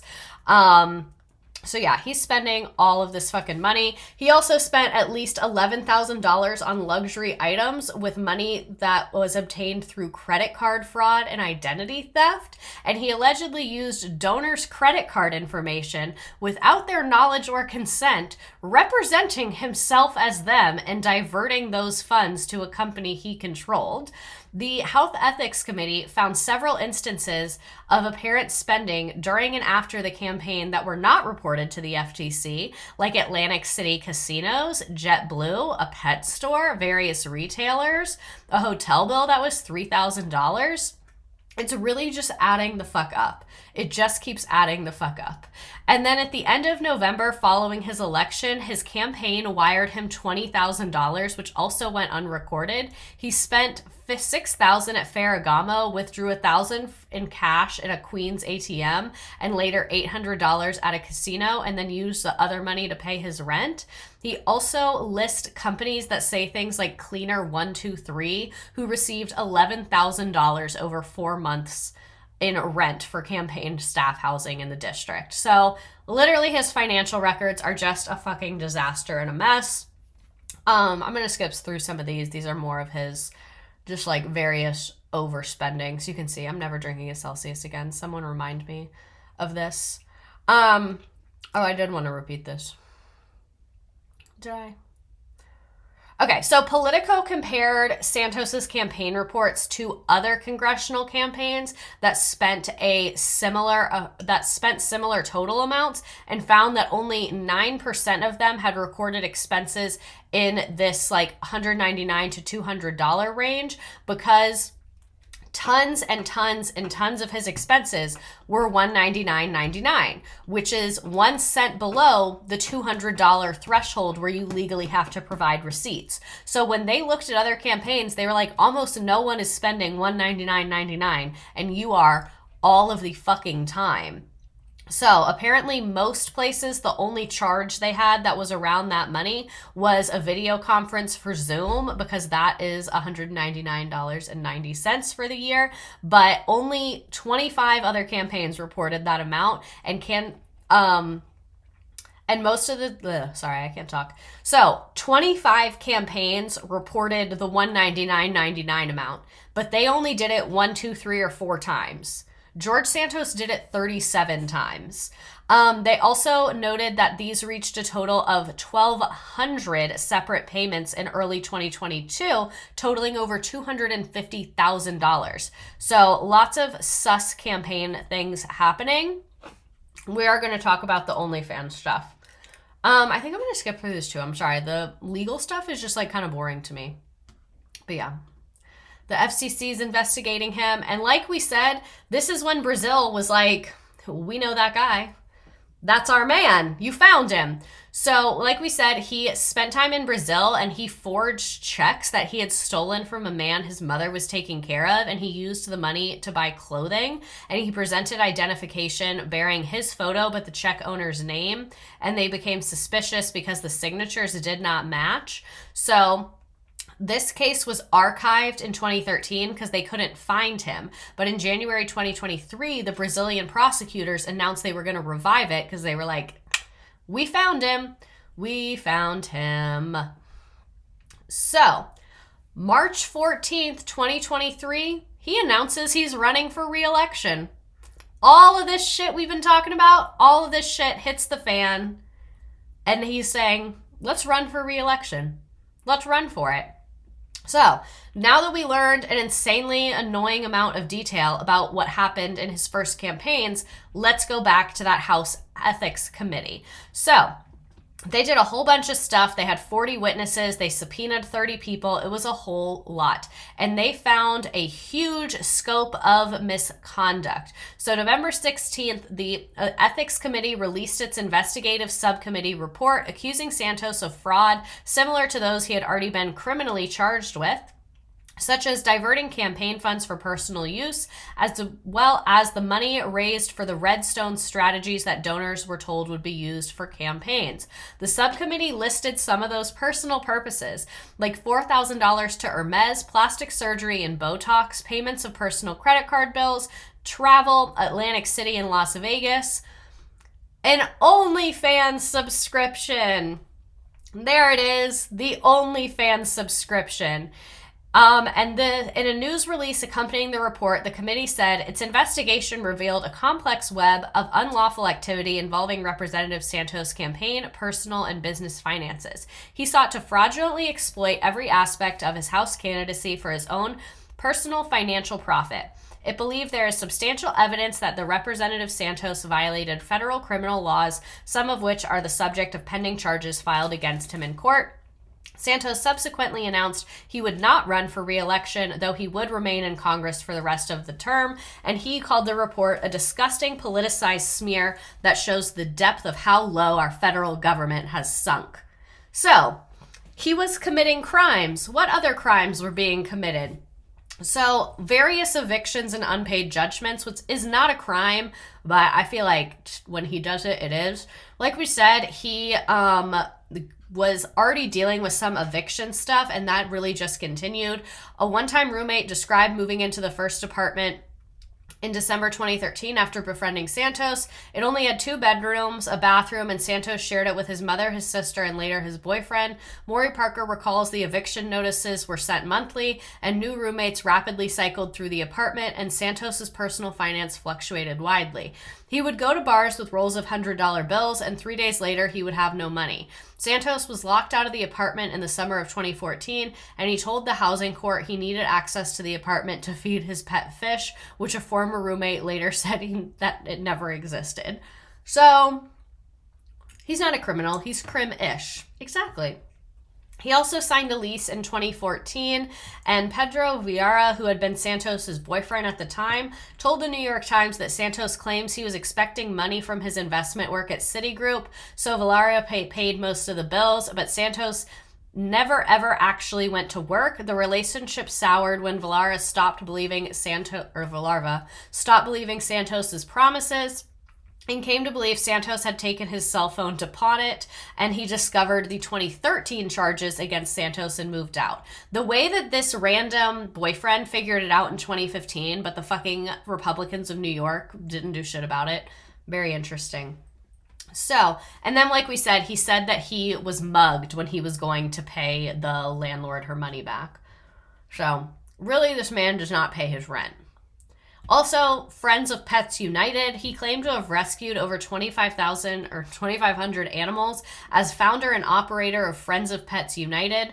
Their activities are poorly documented, and they found little evidence that they existed other than a Facebook account. They held fundraising events and donated money to other rescue groups, but several recipients said they received significantly less than what George Santos promised.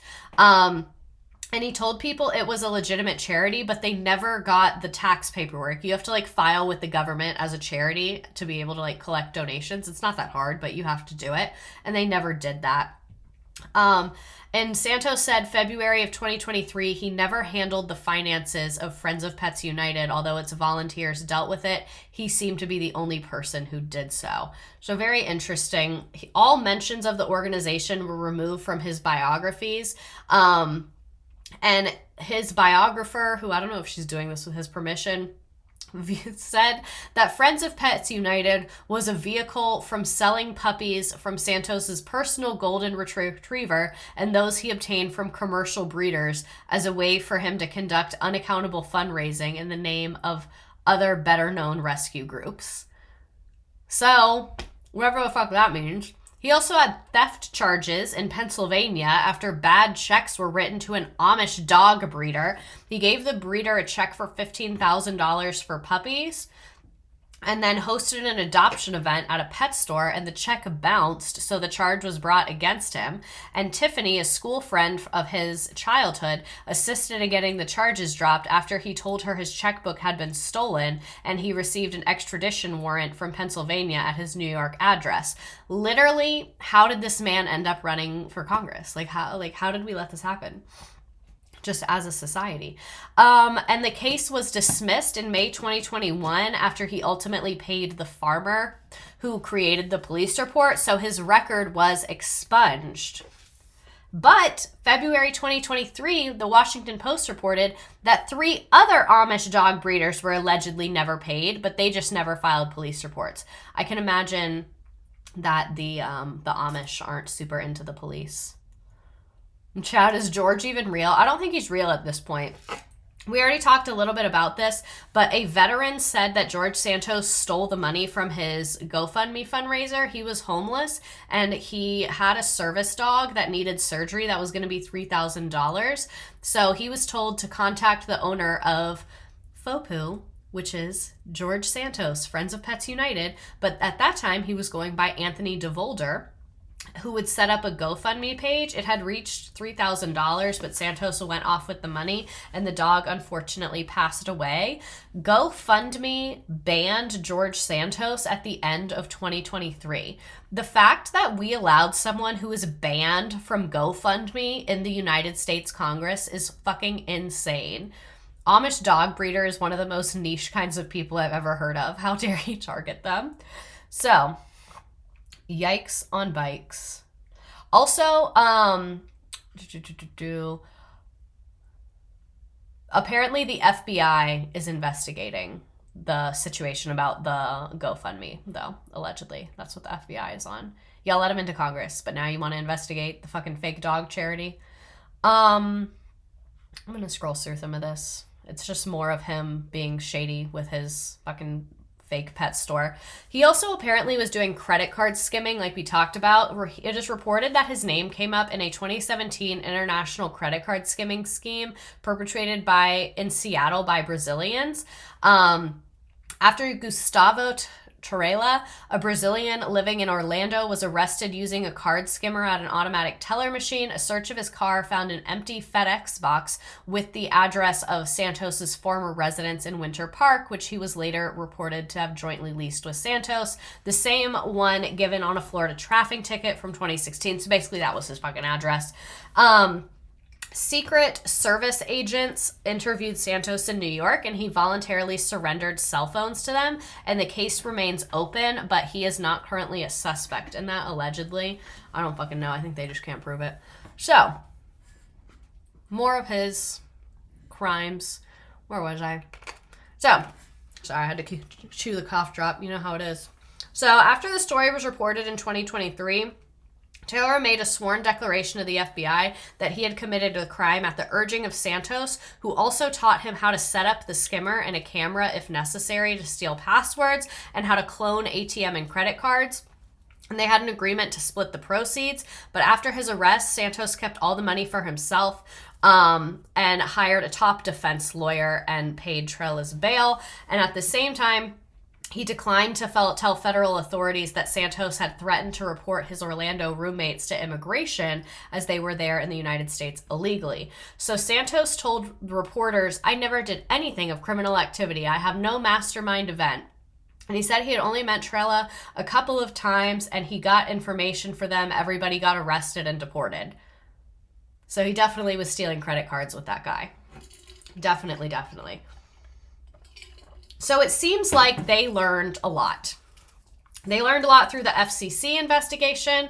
They learned a lot through the House Ethics Committee. We didn't even read all of it. Not telling on himself again. So, former Santos campaign treasurer Nancy Marks pleads guilty to conspiring with Santos to fraudulently inflate his campaign finances. Not great when your campaign treasurer pleads guilty. So then October 10th, he is hit with 10 more federal charges for stealing campaign donors' credit card information and making purchases on their cards. So as all of this is coming out, we have the October 19th, whose baby is it incident. Oh my God, I never switched my mic back. No one told me.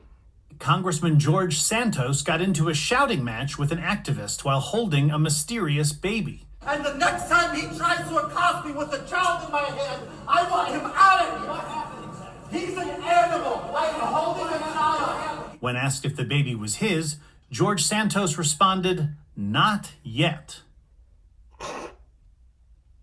Come here, please. We do not speak to people. Whose baby is that? Is that your baby? What does "not yet" mean? So, we're still unclear. Honestly, this baby is my Roman Empire. I can't believe I've had my mic wrong this whole time. I'll just keep it that way. And the ethics report, like we kind of already said he did use funds to pay for OnlyFans and Botox. It was Sephora as well. He said, "I will continue on my mission to serve my constituents until I am not allowed. I will not be seeking re-election in 2024 as my family deserves better than to be under the gun for the press all the time." What family? What family do you have? I'm unaware of them. So we already said the OnlyFans. He also had Hermes purchases and the Botox and all of that stuff. And according to the report, he used the funds to pay down his own debt and just be shopping. Despite his attempts to blame others for much of his misconduct, he was a knowing and active participant in the wrongdoing. Particularly troubling was Representative Santos' lack of candor during the investigation itself. And he said that maintains that he has committed no crimes and his lies are just embellishments and exaggerations.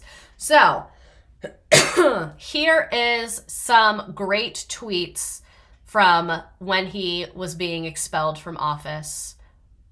I feel feel like I messed up that timeline. Oh, I definitely did, because I went to Fraz and then I forgot to come back. So sorry about that. October 19th was the baby incident. November 1st, the House votes down a measure to expel him. Although the bill was sponsored by New York Republicans, it's overwhelmingly supported by Democrats and opposed by the GOP. November 14th, another former staffer pleads guilty to wire fraud. November 16th, the House Ethics Committee releases its investigation report where we saw the OnlyFans, the Botox, all of that. And then Republican Max Miller said that credit cards belonging to him and his mother were charged by the Santos campaign for donations exceeding the legal limit that had not been approved. And then shortly after, the House votes to expel Santos with bipartisan support. So December 1st was the day they finally vote to kick him out of office. And here are the tweets from that day. Sorry, I got a little messed up on my timeline there.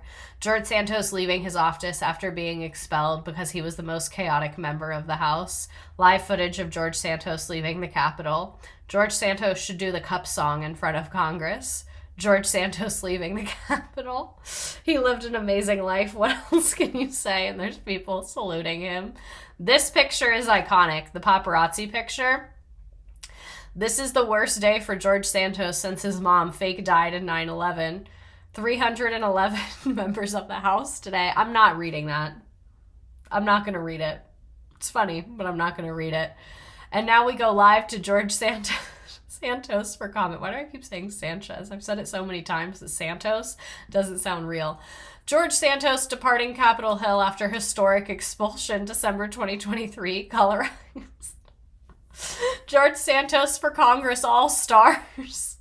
Did you buy a George Santos cameo for the occasion? No, I thought about getting one of him promoting my stream, but it's just so expensive.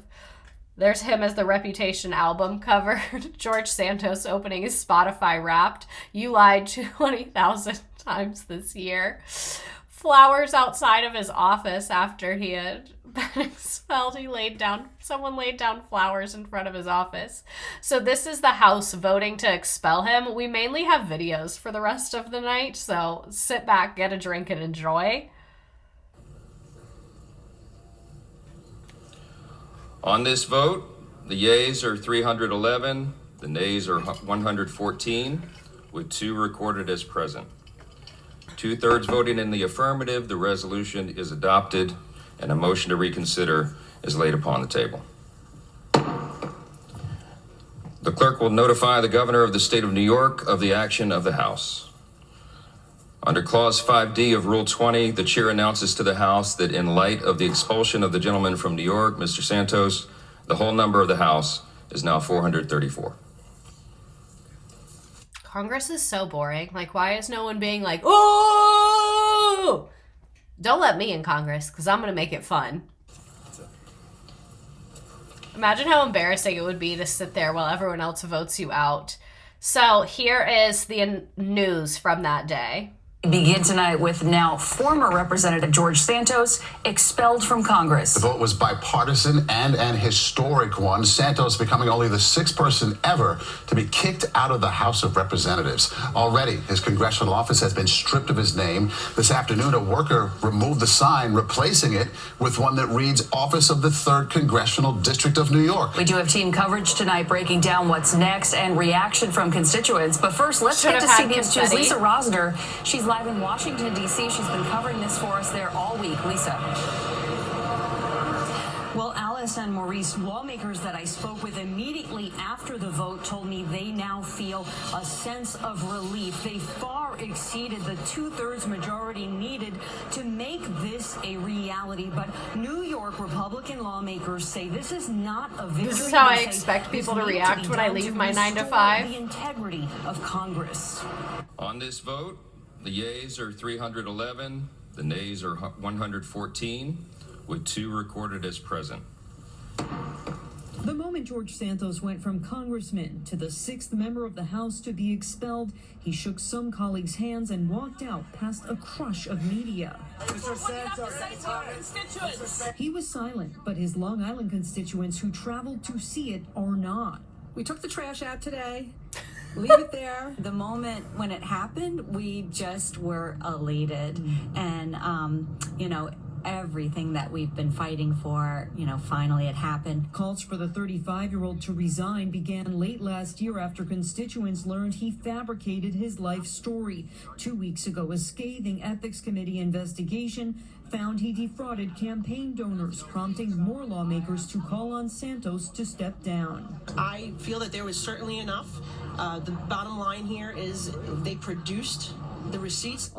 Okay, we get it. It's the news. Whatever. So here are some top moments from his very, very short political career so far. I think he is going to come back. I think he will definitely run for something again. Mark my words. About the shop I love. You know, the one thing about the shop I love is the human interaction. Put up or shut up at this point. To set the record straight and put this in the record, I will not be resigning. Oh, I was not a drag queen in Brazil, guys. I was young and I had fun at a festival. Sue me for having a life. What's your there for lunch? So you guys are staying out here all day. Is it true that you have an OnlyFans page and you can peel a banana with your feet? I don't have one. I just discovered what OnlyFans was about 3 weeks ago when it was brought up in a discussion in my office. You just can't tell the truth. Santos. Eat up while it's warm. The Chick-fil-A. Santos. You just said he's all longer. Given the fact that he's under ethics investigation, he should be sitting in the back row and staying quiet. I think it's reprehensible that the senator would say such a thing to me in the demeaning way he said it. Wasn't very Mormon of him. Santos. McCarthy. Now I'm gonna have to go and fight to defend myself. The reality is it's a witch hunt. Nobody tells me to do anything. I made a decision on my own that I thought best represented the interests of the party. Ow! This day and every day, we give credence to the dark side of humanity, but strive for a better, brighter future. Guys, you gotta relax. You're assaulting me at that point. He's a national joke. He's an international joke. But this joke's gotta go. I will not resign. I will be continuing to hold my office elected by the people. How do you feel like you're able to serve you? If your voters call for you to... 42 people asked for me to resign, I'll resign. There's no secrets in this place. It's amazing how you all know what goes on. I am so proud to be as pro-Israel as they come. He's a terrorist sympathizer. Nobody defending Hamas has any business in this building, whether you're elected, whether you're a civilian. I'm a boring nerd, dork, whatever you want to call me. I just want to pass legislation that are common sense for our people. They want to send me home. And get lip fillers. They think this was a fair process, if they think this is how it should be done, and if they're confident that this is a constitutional way of doing it, God bless their hearts. He's so unserious. We're going to skip the longer report because it's kind of boring. So, yeah, we can watch this. A recap of his lies. I was a Wall Street superstar. I was this. My family were this. And it was all untrue. Well, I've been a terrible liar on those subjects. Republican George Santos has been expelled from Congress after a House Ethics Committee has found that his entire campaign was built on lies. Here are some of them. A socialist country. Not if I have anything to say about it. I've seen how socialism destroys people's lives because my grandparents survived the Holocaust. The New York Times obtained a copy of his resume in which he claimed he worked for Goldman Sachs and attended New York University and Baruch College. All have denied his attendance and employment. We kind of already said this, but I like the footage of him. He also claimed to have 4 employees killed in the Pulse nightclub shooting. To, at the time, have people that worked for me in the club. My company at the time, we lost 4 employees that were at Pulse nightclubs. And his mother survived 9/11. Remember what Santos' campaign website said, that his mom was in the South Tower of the World Trade Center in her office when the horrific events of that day, September 11th, happened. Is there any more clips of him? Yeah.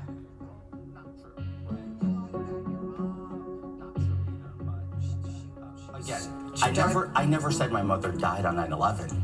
I never said that. That was never said. My heritage is Jewish. I've always identified as Jewish. I was raised a practicing Catholic. I've always joked with friends and circles, even with In the campaign, I'd say, guys, I'm Jewish. Remember, I was raised Catholic. I used a poor use of words, but I did work in the industry for a number of years. I did do work with all the institutions I've mentioned prior and more.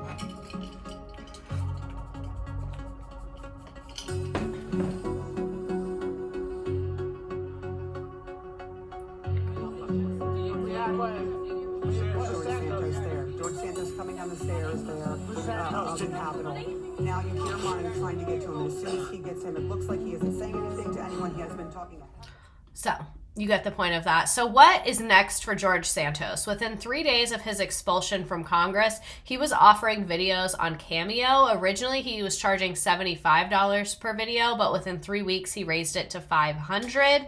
And Steve Galanis, one of the founders of the website, said that Santos's videos represented one of the best launches the website had ever had, and he noted that the videos could potentially earn him well over the $174,000 salary he earned as a member of Congress. So here are some of his cameos. Tonight, George Santos' second act out front is learning that the disgraced former congressman is receiving hundreds and hundreds of requests to record personalized videos on the website Cameo. His fee has now jumped to $350, up from $250 just this morning. And Santos is loving it as he's recording his latest videos, including one of him singing his favorite Taylor Swift song for a customer. He'll have a lip gloss line or something. My favorite TS song is definitely going to be Trouble. I knew you were trouble when you walked in. That's me. Bye. Imagine paying $500 for that. Well, happy birthday. Or I can just do the happy birthday to you. Former Congressman George Santos basking in the glow of the spotlight. Merry Christmas. Have a fantastic new year. Mwah. Love you all. Wearing his new status like a badge of honor. I was a whole congressman up until last Friday. As he amplifies and cashes in on his expulsion from Congress. Hey, look, it is what it is. I'm no longer a congressman. Santos becoming an overnight star on Cameo, leading to a private lunch with the CEO of the celebrity video message platform today in New York. Demand for a personalized video from Santos so great, former congressional icon, $350, nearly 4 times what it originally was just 2 days ago. I want to like him so bad because he's so funny. Best dress, worst dress. But he's such a shitty person, I can't. Grothman from the state of Wisconsin. And you'll understand what I'm saying when I'm talking about worst dressed in Congress. And even as he actively solicits more, a source with knowledge tells CNN that Santos is receiving hundreds and hundreds of requests a day, including from his former colleague, Senator John Fetterman, purchasing a video to troll Senator Bob Menendez, who is also under federal indictment. Hey, Bobby. Look. This country is so unserious. These people that want to make you get in trouble and want to kick you out and make you run away, you make him put up or shut up. Santos' quest to blaze his own post-Congress path, ripping a page out of Trump's own playbook. You have haters, let them hate. Like, just do you, girl. Screw the haters. Brazen. The hell with this place? Defiant. I'm going to make a funny post about roasting Mr. I am former principal and I thought fire alarms open doors, Jamal Bowman, which I think should be expelled from Congress next. And bitter, threatening to name names and take down some of his former congressional colleagues with him. Now, if the House wants to He'd start do great on precedent Vine and expel me, that is going to be the undoing of a lot of members of this body, because this will haunt them in the future. Santos going after 4 House members since his departure from Congress, threatening to file ethics complaints. Imagine if George Washington was watching this stream. Into the mockery. Everyone, stop assaulting me. I'm being assaulted. This entire country has been bullying me just because I'm a proud gay thief. And Santos, now as a former congressman, is no longer subject to campaign finance laws. And a source tells me he is making a great deal of money off Cameo, and he's certainly, Aaron, trying to capitalize it. He was up until 2 a.m. last night taping video messages of himself, of course, trying to meet the big demand of all these requests. Aaron? Yeah, if he was not a terrible person, I would have bought that video, and it was also expensive. This will become important later. Jimmy Kimmel makes fun of his cameo. Let me get it to the right spot because this is a super long clip. And a lot of it is irrelevant to what we're talking about. Have disgraced former Congressman George Santos, who has a new gig, making videos on Cameo for $400 a pop, which is a dilemma because on one hand, you hate to give money to a guy like George Santos, but on the other, pretty good chance he has your credit card information already. Whatever the case, I couldn't resist, so I sent George I love when their writers have Cameo actually a number decent of different, joke. ridiculous requests. Like you could tell him what you want him to say. I'll be parceling these out over the next week. I didn't say they're from me. I just wrote them and sent them to find out, will Santos say it? Okay, so... All right, so this is the request.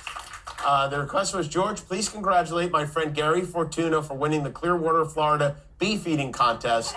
He ate almost 6 pounds of loose ground beef in under 30 minutes, which was a new record. Not feeling great right now. Doctor thinks he'll be released from the hospital soon.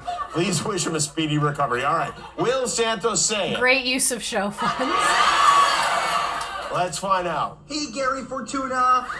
George Santos here. I just wanted to stop by to congratulate you for winning the Clearwater, Florida beef eating contest. Eating 6 pounds of loose ground beef in under 30 minutes is an all-time new record, which is amazing and impressive. Congratulations for the win. I know you're feeling a little under the weather, but I hear from a great source that the doctor said you'll be released from the hospital soon and recover well. Look, have a speedy recovery and then enjoy the festivities of the end of the year. Bye. So fucking unserious. I'm sorry. You want to try another one? George, please congratulate my mom, Brenda, on the successful cloning of her beloved Schnauzer, Adolf. She and Dr. Houndschnaufer went through a lot of dogs in the trial runs, but they finally got it to stick. Tell her to give Adolf a big belly rub for me. Will Santos say it? Hey, Brenda. I wanted to congratulate you on successfully cloning your beloved Schnauzer Adolf. I know it was a lot of trials and tribulations, but you finally did it. Now you get to enjoy Adolf and be happy. So give him a belly rub for me. Mwah. Mwah to you too. You want one more? The millennial pause. Okay, we're going to move on because we get the point. And then he appears in Long Island court as he negotiates a possible plea deal December 12th, 2023. He seemed to be in good spirits, but he was not chatting when he left the court, and prosecutors acknowledge they're engaged in plea negotiations with the goal of resolving this matter without a need for a trial. And the judge said due to 1.3 million discovery material documents that the defense has to review, she is inclined to keep this trial set for September. So not for a while because, you know, tough to go through everything. So he is due back in court January 23rd, 2024. So January 18th, 2023, he does the interview. Is it Zawi? Is that how you say her name? Zawi? I don't know. I'm terrible with names if you haven't noticed. We're not going to watch the whole thing, but I do want to watch some of it. Oh my God, legs all for days. Look at you. Let me just say hi to you. Tonight, Z-Way. one Z-Way. jokester Thank you. and a national joke sit across from each other in a bombshell interview. My first question for you is, why? Why what? How would you interview someone without shame? Are rich people stupid? What can we do to get you to go away? That's sure to be explosive. Can we speak somewhere like off real quick? Is this hot? We're all hot. All right, whatever. Yeah. Can we be mindful with the DOJ stuff? What do you mean by mindful? Let's assume for a second that you did actually do those crimes. The fraudster answers the questions on everyone's mind. What is empathy, if you think you have it? I couldn't define it. How could anyone platform the disgraced? Could you dab? Allegedly racist. It's like I don't see color. I grew up. You don't see color. Allegedly transphobic. Do you believe in pronouns? No. Allegedly far-right nutjob. Vida chica, no piensas. Are you threatening me? No. Congressman? Yukon. The Z-Way News Network starts now. No congressmen were paid in the making of this interview because he's not a congressman. even though George Santos asked 3 times. So we're going to watch, instead of the entire thing, you can definitely watch that. Maybe we'll play it back at the end. But these are the top 5 most chaotic moments. Because that's 20 minutes. You're an icon? Oh, no, you're the icon. No, you're the icon. You icon. You're iconic. Icon. Icon girl. Girl boss. What do you say icon again? Icon. You con. Z-Way has found her next guest, and this interview is nothing great. short Wow. of iconic. The popular comedian, known for her blunt interview style, is sitting down with expelled Congressman George Santos for her latest one-on-one, Yeah, we know, published on December 18th. The former New York congressman, who is indicted on 23 federal charges and was expelled from Congress earlier this month, isn't shying away from the spotlight, especially while answering some extremely awkward questions. Here are the top 5 mind-blowing moments from Z-Way versus George Santos. I hate low-quality production. Nicki Minaj. Queen. Are you a Nicki fan? Yeah. Prove it. I'm not spitting verses for you. Pull up in the monster automobile. Gangsta with a bad bitch that came from Sri Lanka. He's having so much fun. Okay, move on. Who else in Congress is committing fraud? They're all frauds. Name them. If you were to put me, Name them. if you were to put them all under the same scrutiny I was put under, you'd fucking vacate the whole goddamn building. Name them. Name them. Well, what you did was ridiculous. Name them. Not having. Well, be quiet. So let me talk. Jesus. And how many stolen credit cards did you use to pay for this look? Ferragamo, Hermes. You like the nice stuff too. I don't actually own Hermes stuff. Oh. Other than the cologne, that's all I wear from Hermes. Got it. Interesting. Oh no, and the bracelet. The way he's literally wearing Literally it. wearing an Hermes bracelet. How'd you buy that one? This was a gift from my husband. A gift from Yeah. your husband. Yeah. The American people? Is it a metaphor? No, my husband. What's his name? Matt. What's his last name? Not telling you. You could have just said Santos and that would have been less suspicious than Matt, no name. You've said that you've had Botox, lip filler, Ozempic.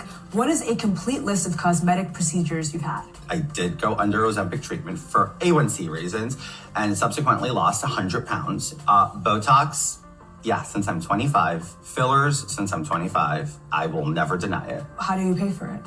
I've always worked Z-Way. So, yeah. Yeah. My own money. Ozempic and a Yeah, secret your husband. own money. Yeah, well, my own money. Yeah. Like everything else I own, my own money. Your own money. Restylane or Sculptra? Juvederm, XL. NARS or MAC? Neither. Estee Lauder. Gotta keep the Republican donors happy. Would you rather If he could have just chosen to do reality TV instead of this, that would be great. Also, I want to note the Birkin filled with money behind him. Absolutely incredible set design. uplift from Sephora or Ulta? Neither. I don't do petty crimes. White collar. In the words of Lady Gaga, you live for the applause. Are you like Tinkerbell? If we stopped clapping, would you disappear? No. You wouldn't. No. What could we do to get you to go away? Stop inviting me to your gigs. He ate with that. So no Dancing with the Stars? He No ate RuPaul's with Drag that. Race? I haven't got that invite yet. I'd love to go read a. The lesson is to stop inviting you places. But you can't. Because people want the content. So fucking unserious. Because people want the content. So January 23rd, he appeared in court again as a status conference was held. You're making great progress with regard to getting your case ready for trial. And the schedule will still allow them to reach a plea deal. The next court proceeding is set for August 13th, and a trial is expected coming in September of this year.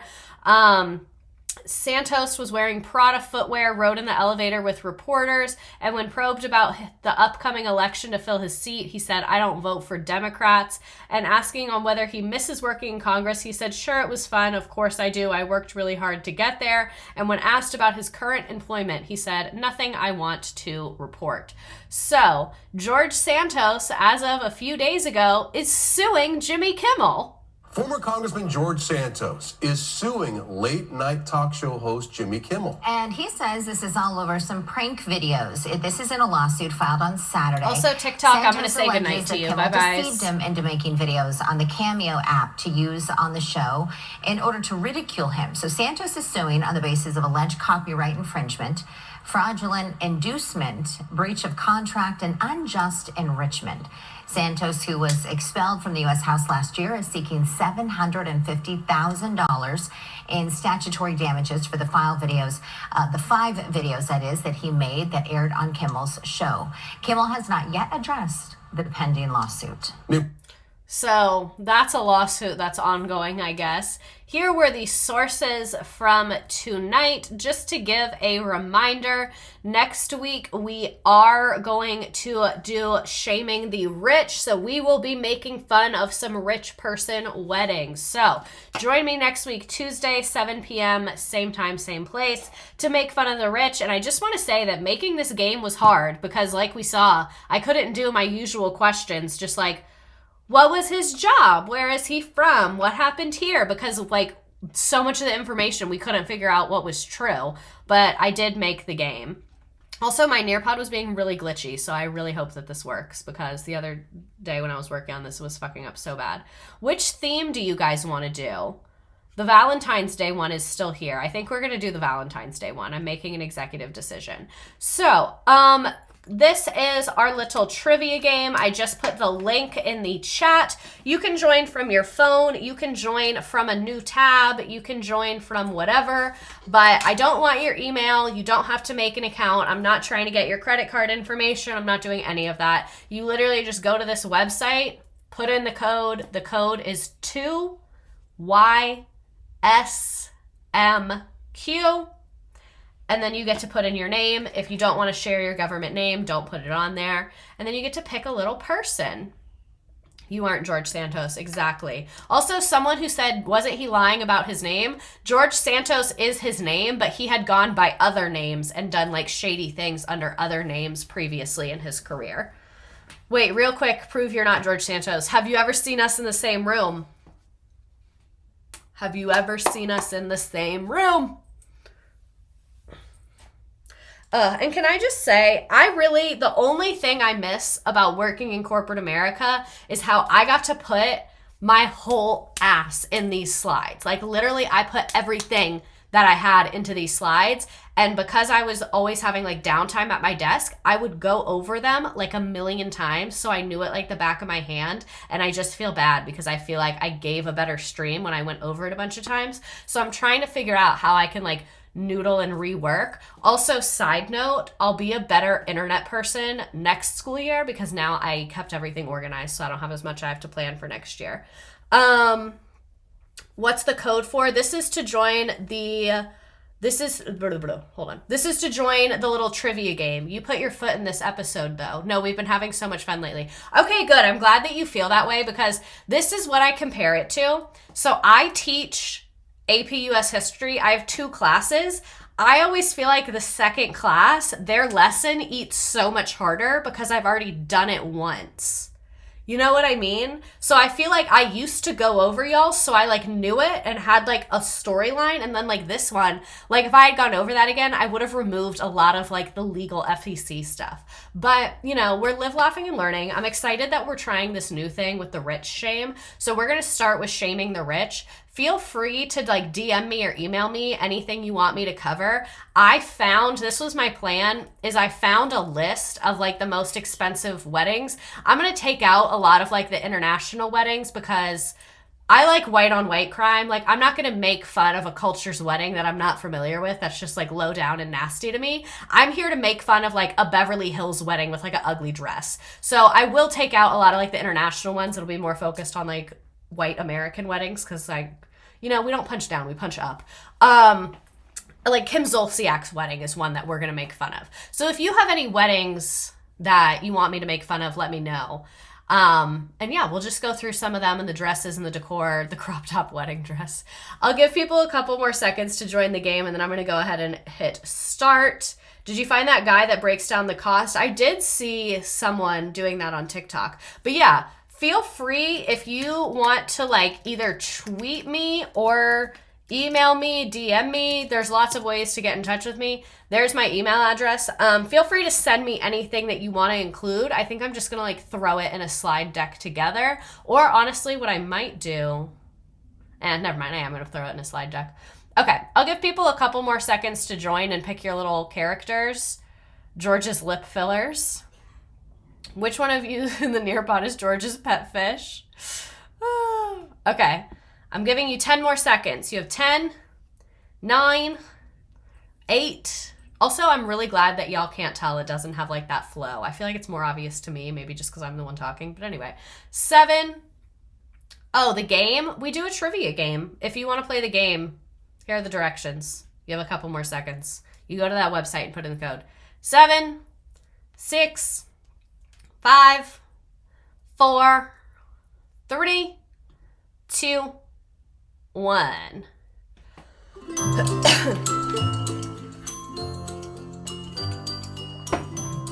Who did we learn about today?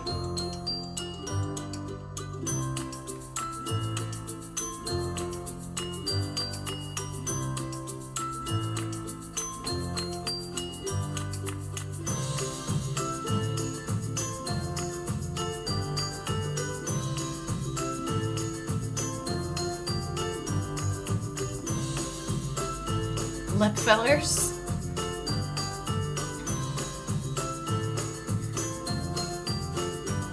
Every single time the music starts, I always jump.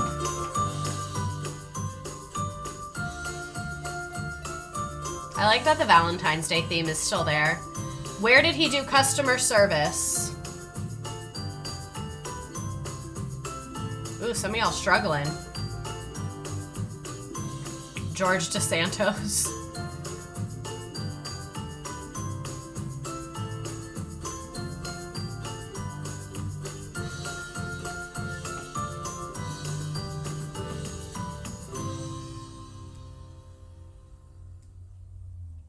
It's so weird how sometimes, like, because basically I'm screen sharing right now. Sometimes on my actual screen there's a delay, but it shows up on the shared one. It's very odd. It was a dish. How long was he married to a woman? Where didn't he do customer service? Hard question. I got y'all with this one. The cute Valentine's Day pairs so well with this lesson. It was 2012 to 2019. What political party is he a part of? Okay, good. Everyone's getting this right.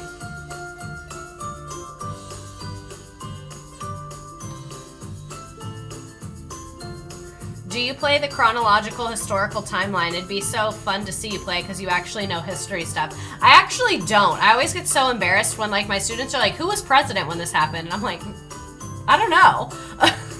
I know like the vibes and I know about the things that I care about and that are like in my curriculum, but a lot of stuff I really don't know. It's like kind of embarrassing. What political party is he a part of? He is a Republican. Where is his congressional district? Can you imagine this man as a part of the Green Party?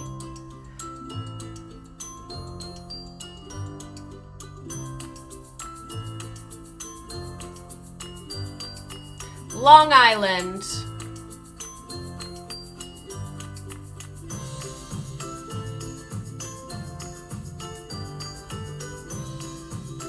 Was George Santos a part of January 6th?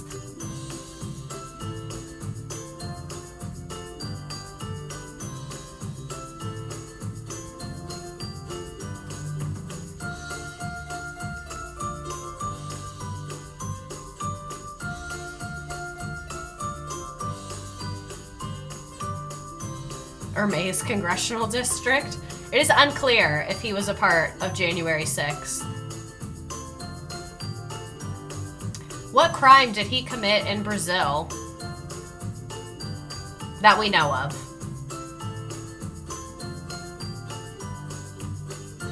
I was proud of one of the wrong answers here. I'll let you guess which one it is. Whenever you guys are playing the game and the chat is so quiet, it reminds me of like today my class was taking a test and I was so bored because none of them were talking to me. I was like, this is terrible. Being a drag queen is not a crime. Where did he spend campaign money? Man, there's a lot of you in the game right now. Wow.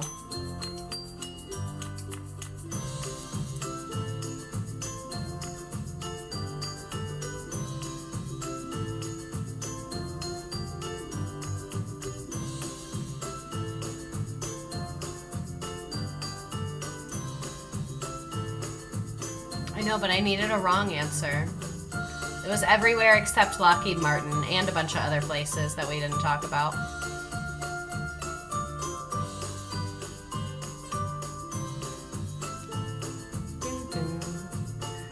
What website did he turn to for income after being removed from Congress?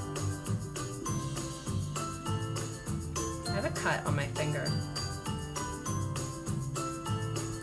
Did your grad school stuff work out, or is it still traumatic? It's not resolved, but I got confirmation that it's gonna be resolved because basically it's so stupid. But I got into multiple programs, so I'm deciding between two right now. One I really like, one kind of seems sucky, but the one I really like is really expensive and the other one's really cheap. So we'll see what happens with that. And then I talked, so it's kind of a long story with the money aspect of it. I don't have to go to grad school. I have to go to a certification program. I'm choosing to go to grad school because I have part of my college fund I never used, and I have a grant that I never used. So I have money just sitting there that I cannot use for anything except for grad school. So I was like, why would I pay out of pocket to do a certification program? If I go to grad school, I don't have to pay because I already have the money specifically for that. I can't use it for anything else, long story. And then I would get a raise.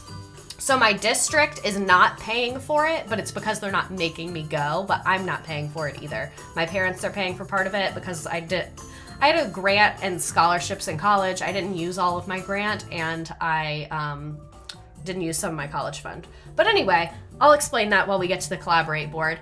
Nice job. 3rd District of New York is our winner. I don't do petty crimes. A lion-ass parking lot. George DeSantos. A White House parking lot. A House of Representatives parking lot. Ozempic stand. Poor choice of words.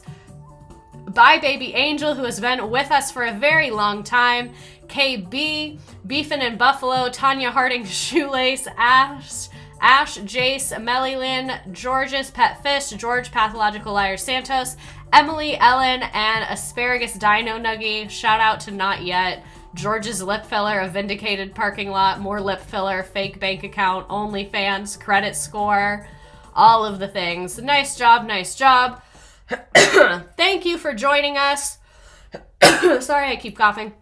Thank you for joining us. Any thoughts, any memes, anything I missed, anything to share, and to continue with my grad school journeys. So because I did not use all of my college fund, my parents basically said, if you want to go to grad school, we'll pay for it, but we're not just going to give you the money, which is so valid on their part. And then I have part of a grant that I never used, so the grad school is going to be like paid for by that stuff, so that's why I'm just going to go instead. So I am into multiple programs, so I'll definitely go, and it's fine. The aspect about my contract for next year, it's a really long, dumb story. I don't have my contract yet, but I talked to HR and it's going to be fine. I'll spare you the details of it. The worst lie of all, George Santos said he'd buy me a dark blue BMW X5 with cognac interior. Oh, God. Are you doing it in person or online? Online. Fuck that. When someone asked him about Drag Race, born to be a Kardashian, forced to be a politician. Oh my God. I'm gonna give people a couple more seconds and then we're gonna bounce because it's almost my bedtime. The internet going out really threw us for a loop. Thank you everyone for joining and sticking through that. Appreciate it. Good luck in grad school. Student teaching while currently speed writing my thesis. This shit is work. Exactly. Born to be a Kardashian meme 8. It really did. All right, T. 18 years from now, story time. I'm the baby George DeSantis. Stop calling him George DeSantis. I'm the baby George Santos made famous. Alrighty. Thank you all for being here. I will see you next week to make fun of some rich people's weddings. Have a great night. Love you so much. Thank you for liking, subscribing, following, all the things. Sleep tight. See you next week on